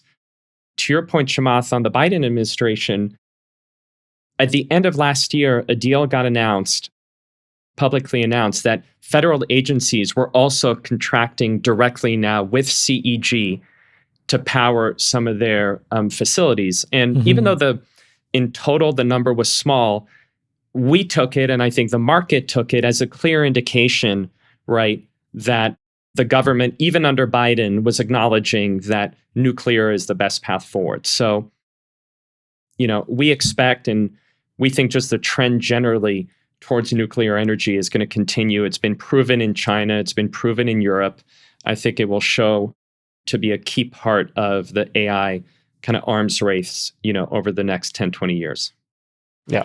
This is, to me, kind of the story in one slide, right? Which is, if you look at basically the nuclear capacity in the US, it's basically been flat for 25 plus years, right? Ridiculous. Since the 90s, Right. And so when Scott Besson was asked, are we in a green energy arms race with China, he was thinking about chart number on the right, right, which basically shows how much nuclear China has added, right, over that time period.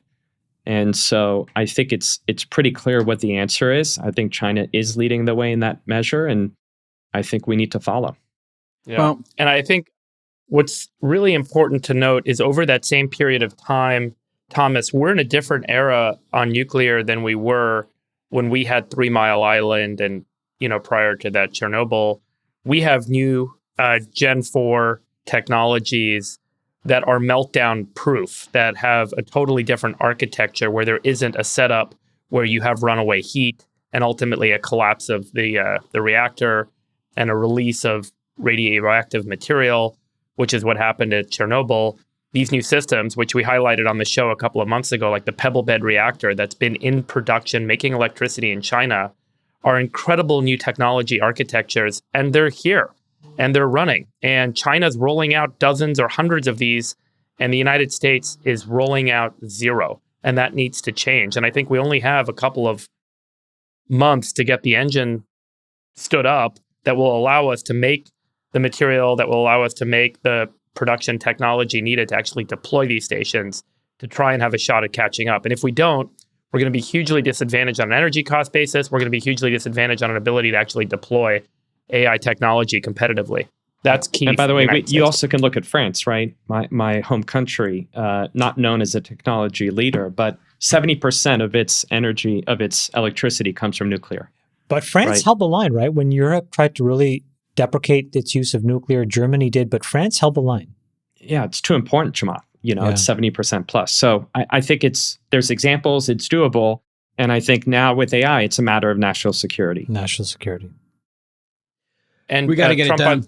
Yeah. By the way, that'll dovetail into fabs, right? Which is obviously another key component, which is a short term for semiconductor manufacturing facilities, right?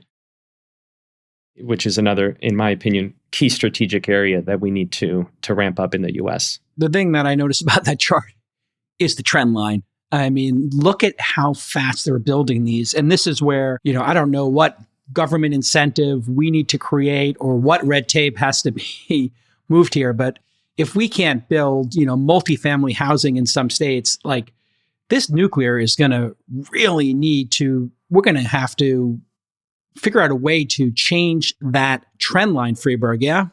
I mean, what would it take to build these nuclear power plants at an accelerated rate? I will tell you that there is a lot of capital, and we mentioned this last time, a lot of intellectual capital in the United States that's eager, hungry, and ready to get moving on build out. The only thing that's challenged and the only thing that's holding it back is regulatory challenges, regulatory roadblocks. And if those get removed through emergency action, I view this to be more of a national security threat, frankly, than the border. I think we need to get energy increased in this country in an accelerated way for the United States to even be in a position to be able to challenge China with respect to manufacturing and AI in the decades ahead. And the United States needs to consider this an emergency. Emergency declarations may be needed to drop the regulatory roadblocks that are keeping the proliferation of electricity production in the United States at bay. I think it's time for that sort of action. So I think that's the only thing that's getting in the way. So we have the tech, we have the physics, we have the will, we have the talent, we have a blocker, and the blocker is regulation. And that regulatory blocker needs to have leadership in government to remove it. Am I summarizing correctly here? That's right. And look, you have an energy czar that I think is very aligned with that intention in Doug Burgum. Obviously, we have this big AI arms race that's underway. We have an automation and manufacturing demand, which will massively increase energy demand in this country. And we have, I think, a deregulatory administration. The stars are aligned, and I think that this is a moment where this could happen. Chamath or Thomas, what's the downside to removing the regulation and going for it and building this extra capacity? Can we define any possible downside? The downside is the amount of time it takes to adequately build these things properly. The thing that China has had, as Thomas's chart shows, is decades of practice in building things safely and quickly. We can build things, but we haven't had the practice to build them either safely or quickly because we haven't built any. So that's a complicated thing to just acknowledge. That's a valid concern. If there is any resistance to this, Thomas, what would be on the top of that list? Just theoretically, how could anybody want to block this? What would be the resistance? One other element, guys, I think you know that we are blocking the ability of China to get access to the latest GPUs, right?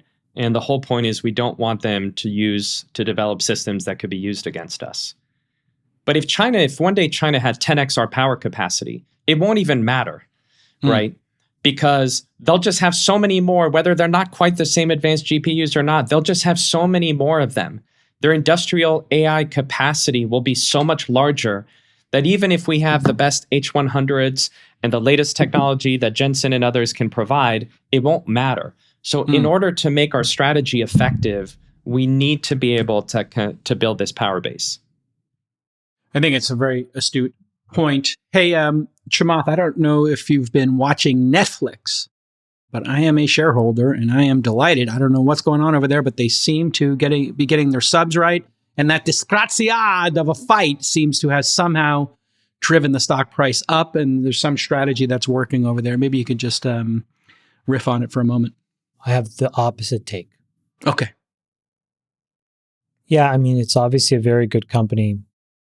I think it's been incredibly performant, but I think it has like a little bit of a dark commentary on American society and productivity. So I asked Nick to just put up these three charts. I'll show you the first one. So this is the Netflix stock price from 2010 to 2020, and it's only gotten up since 2024. Okay. And the only reason I did it at 2020 was because the other data. I went to the CDC and I said, well, show me the percentage of people, Americans, taking SSRIs over that same period. For depression, ostensibly. For depression, anxiety, etc. And what you see that it's also gone up. And then the last chart, I went to the U.S. Bureau of Labor Statistics and I said, what has happened to the labor participation rate over the same period? So I'm not blaming Netflix, but I think that this is a bit of a commentary on sort of what's happening in society. It's a little bit of a leading indicator where as the company does better and better, the reality is that that company wins by being a sink for people's time. It's where you go to Netflix and chill. It's a phrase that we all understand. But the dark underbelly of it is that there's just a lot of people that are a little bit more dejected. There's a lot of people that just opt out and just don't decide to work. I think you could graph the fertility rate and it's gone down ratably as well. So it's all of this soup that is about people living in a life that unfortunately just doesn't exist. So, I mean, it's a well-run business and I wish them all the best at some level, but at some other level, I think it's a commentary that as this company does better and better, there are more and more people that are living a shell of what their life could be. So cause and correlation aside. It's obviously correlated. This is not causal, Yes. Netflix is not causing depression, but it's just a thing. And there's other things that obviously you can put on this plate. Sure. But that was my reaction is I just think that the more time people are sort of detaching and plugging out, the more that you're going to see these companies that provide ways of distracting yourself do well. I'm not sure that society benefits. What do you think, Thomas? Opioid for the masses or just the golden era of television?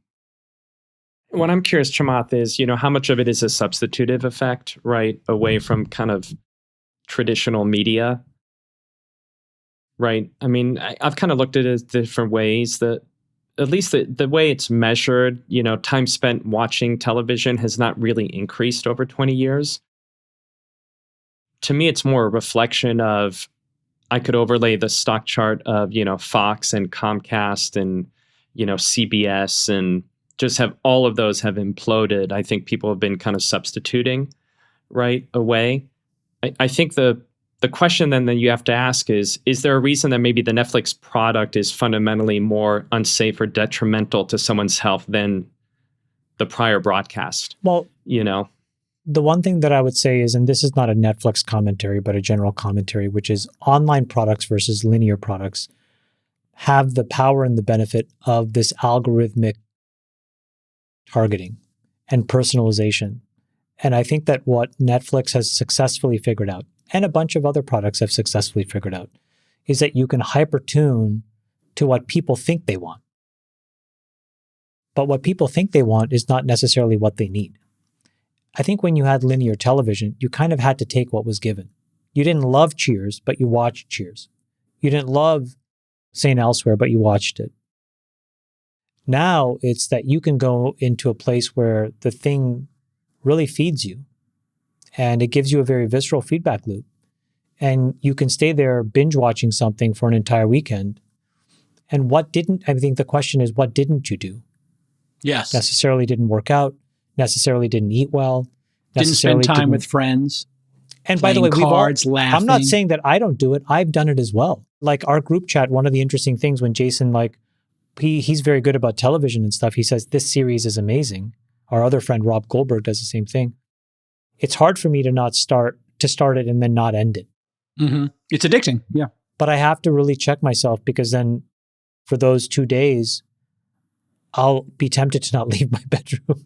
But my kids are like, where's my father? And so I think it happens to all of us. Yeah. It's just a thing that, again, I'm not trying to pick on Netflix. I'm just trying to say societally, I think we want people that are vigorous and engaged in the real world. And, there needs to be a balance. Yeah. I wholeheartedly agree. And I think you have to schedule these things. You have to make it a permanent part of your life. Playing poker on a certain night of the week, doing certain things on the weekend with your kids, having certain rituals. The real damage to our kids is not that the screens are damaging them, it's that it's replacing time. I think which we were alluding to there, Thomas, this anxious generation, as Jonathan Haidt, and we had a great interview with him, myself and Freeberg in the All In interview series. That is what's happening. Kids are substituting, whether it's TikTok or Netflix or YouTube time, for time with their friends, time doing physical activities. So you really just have to limit the screen time so that those other things and the boredom can emerge. And we will be having a talk in the coming years about dopamine. It is something that these algorithms have gotten really good at doing, which is firing your dopamine. Every time you swipe that TikTok, every time you get to the cliffhanger in a series or, a Mr. Beast video, not singling anybody out, he's just a master of it as well. They're just all really good at giving you that hook, that amazing moment. And musicians are doing this now too with the hooks, and then the hooks go on TikTok.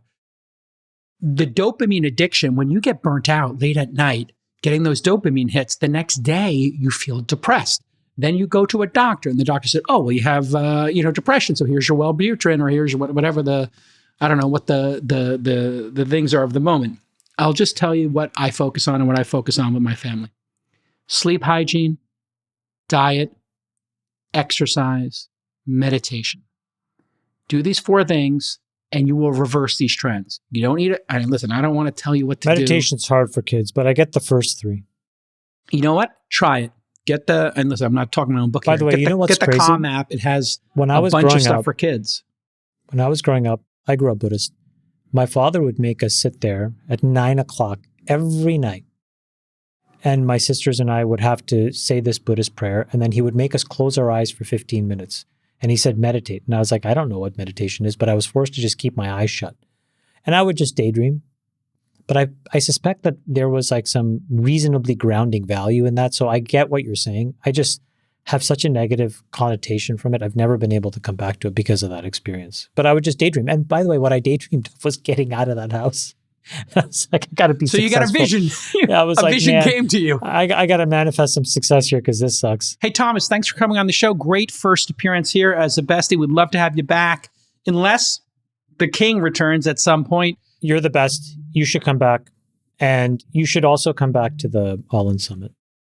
Come back. I'm in for both. And I know we still have some great topics like Hawk10 and others that I want to get to someday. So, well, that's actually when you come back, which we will do at some point in the next few months, I would love for us to double click into Hawk10. So what, for folks that are listening, wait, what? We were going back and forth. Hawk10 is the CEO of Broadcom. And the reason when Thomas brought this up, hey guys, let's double click into Broadcom and the CEO, the reason why I was excited is that it is the only $1 trillion company that nobody talks about. Everybody knows NVIDIA, everybody knows Amazon, Meta, but Broadcom is a $1.12 trillion business. And it started basically through a whole series of roll-ups. Anyways, we'll double click into this with you because I think it's this is not the Broadcom we're all thinking of from the telecom era, is it? It is. Yeah, Henry Samueli. Yeah. Correct. The same one is still around. I will leave you guys with a teaser to tease the next episode when we talk about it. And I'll tell you the story that when Hawk bought Broadcom, J-Cal, to your point, Broadcom is the pride of Orange County, founded by Henry Nicholas and Henry Samueli, kind of legends in semiconductors, a legendary name. So it meant a lot to them that the combined company, Avago was buying Broadcom, keep the name Broadcom. And so Hawk, being who he is, got a little bit of a price discount to name the company Broadcom. To him, that was a great deal. That's who Hawk is. He's a great businessman. But what is the ticker of this particular company? AVGO. And so I said, Hawk, why is the ticker still AVGO? And you know what he said to me? Turned to me, he said, Thomas, they forgot to negotiate for the ticker. Oh, never forget the ticker. Interesting. I mean, when he started, what was the market cap? 3.5 billion, Chamath. It was not only was it an orphan because it was bananas. It was a spin out of HP. It was a spin out of HP. It was a double orphan. 300x. Look at this. Yeah. Well, what's really interesting is in the last 5 years, the market cap's grown by 8x. NVIDIA's grown by 20x, but Intel over the last 5 years is down 70%. So, I think there's a big divergence. Thomas, do you think this is a function of, I don't know if it's directionally investing in the right things, or is it about making long-term investments and thinking down the road? I mean, obviously the compounding advantages. He's an M&A master. So this is less about there was a product that won and more of a portfolio approach and a portfolio construction. But did he buy well ahead of the curve? Did he buy over the horizon, Thomas? Is that where Intel really missed? I think Intel really missed. It's a complete abdication of corporate governance at the board level and the CEO level. Hey guys, breaking news story coming across my feed. I don't know if you can pull this up, Nick, but there's a video trending on the internet. Apparently an executive order has just gone across the president's desk, and it was delivered by none other than a gentleman named David Sacks. Now, there's a name I haven't heard in a long time. Crypto EO. We're going to be forming an internal working group to make crypto, to make America the world capital in crypto under your leadership. Which is really going up, right? Absolutely. Here we go. Whoa. Look at this. What? He's using a Sharpie there to sign these executive orders? Oh, Sacks gets to keep the pen. There it is. An executive order. I love how he holds them up. It's so great. I wonder if Sacks gets to keep that. They might not be excited, but we're going to make a lot of money for the country. Thank you, sir. And so is David. Oh, your reaction, Chamath. I think this is great. So we're going to make crypto great again. I'll be a little bit more specific. So I think that there are a handful of ideas that, if we can implement them correctly, are really revolutionary. I think that it's good to have a stockpile of crypto. I have less of an opinion on that. I think a set of stablecoin rails that makes payments instantaneous and costless is an enormous acceleration to GDP. It would cut fraud. And I think that David's going to go and figure that out. And he's You're going to talking have about stable coins specifically? stable coins. I mean, I talked about this at the beginning of the year as my sort of one of my predictions, but I do think that the United States stablecoin rails will be hugely disruptive and value added. He's going to have help from the head of the SEC and the head of Treasury to do it. I just think it's great. I think Sacks is already off to a hugely fast start. The entire country knows that we need to win the AI race.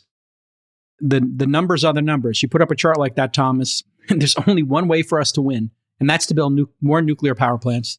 And so I think he's just got to hammer this through, and let's see who tries to stop it. I don't know if AOC or Elizabeth Warren, Pocahontas, Bernie Sanders, who wants to jump in front of this Trump train right now, but I think you'll get slaughtered. If only there was somebody who could comment on this executive order. That's what I need. You know, Chamath, if I had the bat phone, if I could call somebody, who would you call, phone Jason? A friend. Who would you call? I don't know. I had my Saxy Poo was always on speed dial. We used to hang in between. We'd have these great battles here on the pod. Then we go play chess together. We go have some drinks at the Battery. But, that was a different era. And, I don't got my boy anymore. He's busy. Oh, do we got All right, everybody. Thanks for tuning into the All In podcast. I'm your host, Jason Calacanis. We will see you next time. Bye. Oh, sorry. What?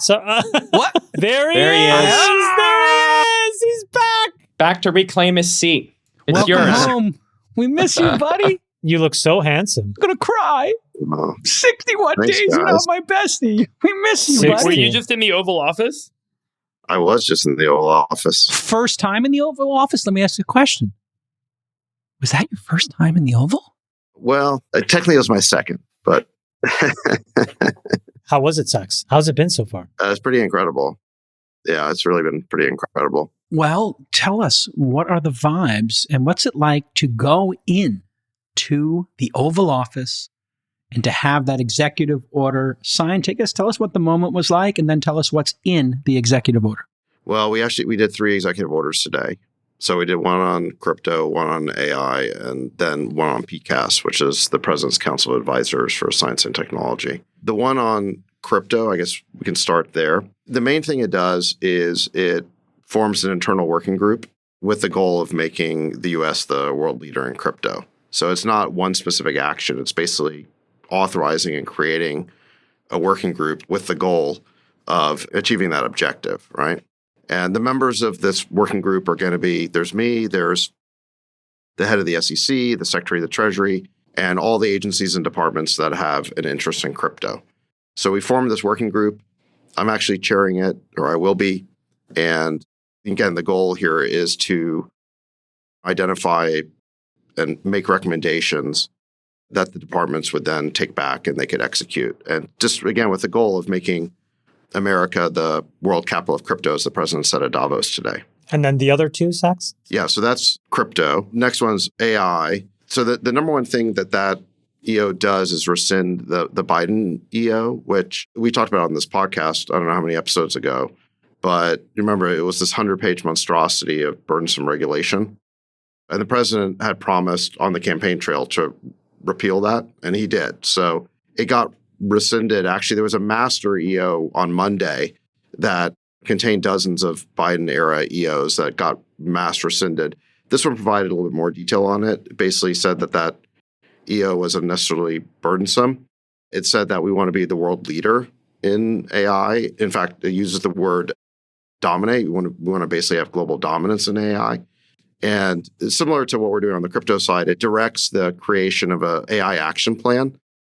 And that study will be led by 3 people: the National Security Advisor, who is Mike Waltz, the Director of the Office of Science and Technology Policy, who will be Michael Kratsios as soon as he's Senate confirmed, and then the third person is me. So the 3 of us are going to work together on this AI action plan. And the idea is to figure out what is it that the industry actually needs to make us number one globally in AI. So it's putting a little bit more substance behind like what this our role means. And the last one is to build a science council. I don't know if everybody's familiar with that, so maybe you could just describe what that is generally for the audience. Well, PCAS has been around for a long time. I mean, I think it's been around for decades.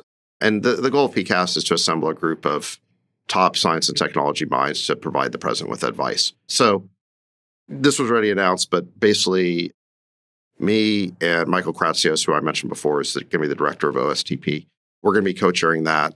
And this is an EO that provides the authorizing language to set that up. And then it provides some direction around what PCAST is going to do. I think some of the language that Freeberg may like is just, it talks about the need to return to kind of truth-telling in science and kind of getting away from woke science. The AI order discusses this as well. We don't want AI models to be ideologically biased, have an agenda. I don't know if it uses the word woke AI, but that's basically what it's talking about. We want AI models to be as politically unbiased as possible. Well, if you need a recommendation for somebody for the council, I know somebody who is extremely well-versed on science. He's got a broad array of science knowledge. Hear, hear. Yeah, I have an idea. Then we could have two besties in and around the White House. Hey, well, thanks for including us in so many aspects of the weekend. And the audience really wants to know, what are the chances we get Sacks back on the pod now and again in 2025? And we do appreciate we're doing everything it right you're now, doing, right? the sacrifice you're making. We're doing it right now, but the audience is, not going to just accept this little drop in here. They want to know, what's the long-term plan for David Sacks and the pod? And what's happened with media overall in the administration now that confirmation hearings are underway, Sacks, and closing out? Does that mean folks are going to be able to get back on social and things that they were kind of restricted by over the last couple of weeks? Sure, but I think that, if you're working for the White House, there kind of needs to be a reason for you to be out there because you don't want to be making news that you're not supposed to. So in the case here today, the president signed these executive orders on crypto and AI, and they want me explaining them. So it makes sense for me to go out there. I've got an appearance on Fox Business in about an hour to talk about the EOs as well. So that might come out before this podcast comes out, but you guys are the first ones I'm actually talking to. But so there's a reason for me to come out and do it. And I think that there probably will need to be a good reason for me to come on the pod, but I'm going to try and come on the pod every chance I get. All right. Well, this is our appeal to DJT to let you come on and just chew the fat, and maybe there's some upside to it for him. Do you miss being on the pod, Sacks? Oh. Yeah, sure. Of course. We miss you so much. Look, I'll be back. Don't worry. At some point. Are you a little emotional right now, Sacks? What are your favorite memories from the inauguration weekend? Well, the inauguration ceremony itself was really pretty spectacular. You were there in the Capitol, Chamath. Yeah. It's funny. Jack and I kind of took our seats in the rotunda, kind of in the back in the peanut gallery. And I thought that's where I was going to be sitting. And then somebody comes up to me and says, Mr. Sacks, we have a seat for you up front. And so they put me on the dais. You were with the big boys. Yeah. It was the Secretary of State, the Secretary of Treasury, and then me, and then we were behind the Trump family. You may not see me because those Trump kids are pretty tall, but that whole family is very tall. So I kind of disappeared a little bit. But in any event, they put me on the dais, which was really pretty crazy. I wasn't expecting I didn't that. realize that. Yeah. It was a huge honor. There was a shot where David and Jacqueline were in the front. They looked amazing. And they were kind of looking around for where to sit. And I was like, this can't be right because he must have had a name. So it's good that it all got sorted out. But what was the vantage point from your side? Basically, you're looking out. Yeah, I was looking out and I could see the faces of the Democrats as the president came out. President Biden and Kamala Harris. They didn't look too happy. No, I wish they had a fixed camera on them the whole time. I wanted to see the reaction shots side by side. I've seen some of the reaction shots. Hey, Sacks, just. That was really unique to have. I thought that speech was really incredible because, first of all, it was completely consistent with everything the president had said during the campaign. And so you really felt like he has a mandate here because this is everything he said during the campaign. It reminded me a lot of, there's that famous quote by Abraham Lincoln that public sentiment is everything. With it, you can accomplish anything. Without it, you can't do anything. And it really felt like that inauguration speech was full of substance, but it was substance that the president had delivered on the campaign trail. And so when he won this victory where he not only won the presidency, he won the popular vote, he won 7 out of 7 swing states, he won the House, he won the Senate, it really feels like he has a mandate. And I think he reiterated that mandate in his speech. And then, of course, just the The cherry on top is just that, the losers just have to sit there and listen to it. Well, kudos to them for coming out and keeping the tradition. Yeah. Well, yeah. And when he's talking about the corrupt establishment that tried to put him in prison through this lawfare, I mean, he's talking about some of those people who are sitting behind him. I just thought it was remarkable, a remarkable moment. That was a crazy visual. Do you want to take us back, Sacks, on how because you haven't talked about this publicly, but how did you end up, I guess, getting the offer for the role, deciding to take the role? Anything you want to share anecdotally on the path to get here? I don't know that there's that much to report, I was helping with the transition and I got offered the role and decided to do it. So, I mean, look, it's not something I was expecting or planning, as you guys know. I didn't even know there was going to be such a role, but when they decided to create it and they offered it to me, and so I decided to do it. Just one thing I should clarify, just to make clear, is there's still some things I can't do yet in the role because there's a whole government ethics process that you have to go through, and I'm in the midst of that process. So we've signed these EOs. It's given me certain responsibilities and authorized me to do certain things, and that process is going to begin as soon as I complete this. I guess you could call it onboarding. So just to be clear about that, there's things I can do. There's things I can't do. I can kind of be in listening mode. I can't be necessarily shaping policy yet. So that's all going to be worked through over the next couple of weeks. All right, Sacks, I got to ask. First time in the Oval. What's going through your mind? Yeah, great question. My head was on a swivel, one of those moments. You're like, you can't really believe that you're there. It does feel a little bit like you're on a movie set. I mean, it's so famous, obviously, to be in is that it bigger office. In person or is it smaller in person? What is it? I thought it seemed about the right size. I know that one of the things people say about it is that it's smaller than you expect. I didn't feel like it was smaller, but it also didn't feel bigger. It felt like, the Oval Office that you've always seen. The other people who are in there who've been in there, the staffers who've been in there 100 or 1,000 times, it's obviously it wears off and it's like just where they do their work. But yeah, I've got to admit, the first time you go in there, you're pretty awestruck. There was a post that J.D. Vance, now the vice president, had where he actually, do you guys see this? Mike Johnson. I saw the video. Yeah, with Mike Johnson. It's pretty crazy. He's walking in and he's in shock. Because he had never been in there. I guess he became a senator a few years ago. And we've had a Democrat president, so he never had been to the Oval video, before. yeah. And he said that he was honored and humbled to be there. I mean, that's the way I felt as well. Those comments by the vice president resonated with me. I think probably every American would feel this way the first time you're in the Oval Office. It is pretty incredible. You want me to repeat the words that the president said about you?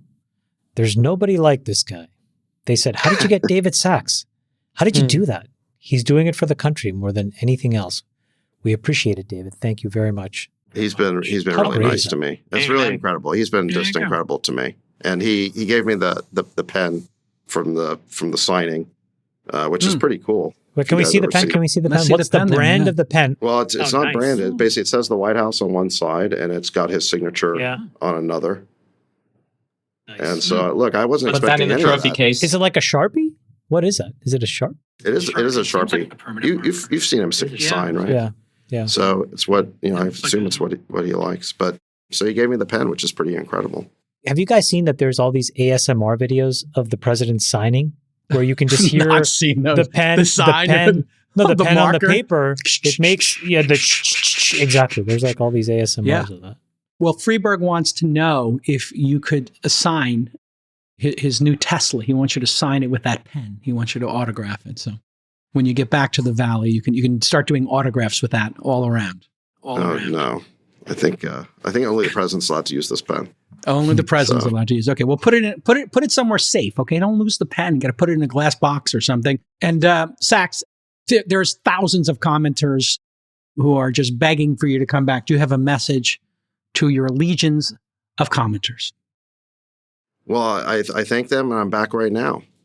I know maybe it's not enough, but soak it in. It would help if you guys could just do a better job on the pod so they weren't complaining all the time. We'll do the best we can without you. All right, get back to work. Get back to work.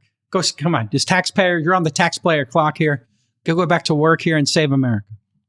Make America great again. Listen, we wish you great success. We miss you greatly, and we thank you for the service to the country. We wish you all the best as you go handle two of the most important issues for our country, AI, and help advise our president on cryptocurrency as well. Love you, Saxy. And PCast. Congrats, And PCast, yes, of course. And PCast as well. Boys, love you very, very much. David, love you. Hopefully see you on Tuesday. Yes. And Thomas, thanks for coming in. See you guys. Will see thanks for the you opportunity. all Thomas, next thank you very much. You on were the great. All Thank In you. podcast. Thank you, Thomas. Bye-bye. That was great. Love you, boys. See you guys. Bye. We'll let your winners ride. Rain Man David Sacks. And instead, we open source it to the fans, and they've just gone crazy with it. Love you, Besties. Queen of Quinoa.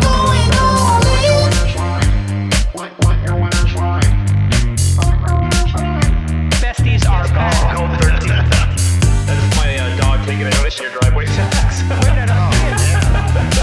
Oh, man. My haberdasher will meet me at Twins. We should all just get a room and just have one big huge orgy because they're all just useless. It's like this sexual tension that they just need to release somehow. Wet your beak. Wet your beak. Your feet. That's gonna be good. We need to get merch. Besties are back. Going all in.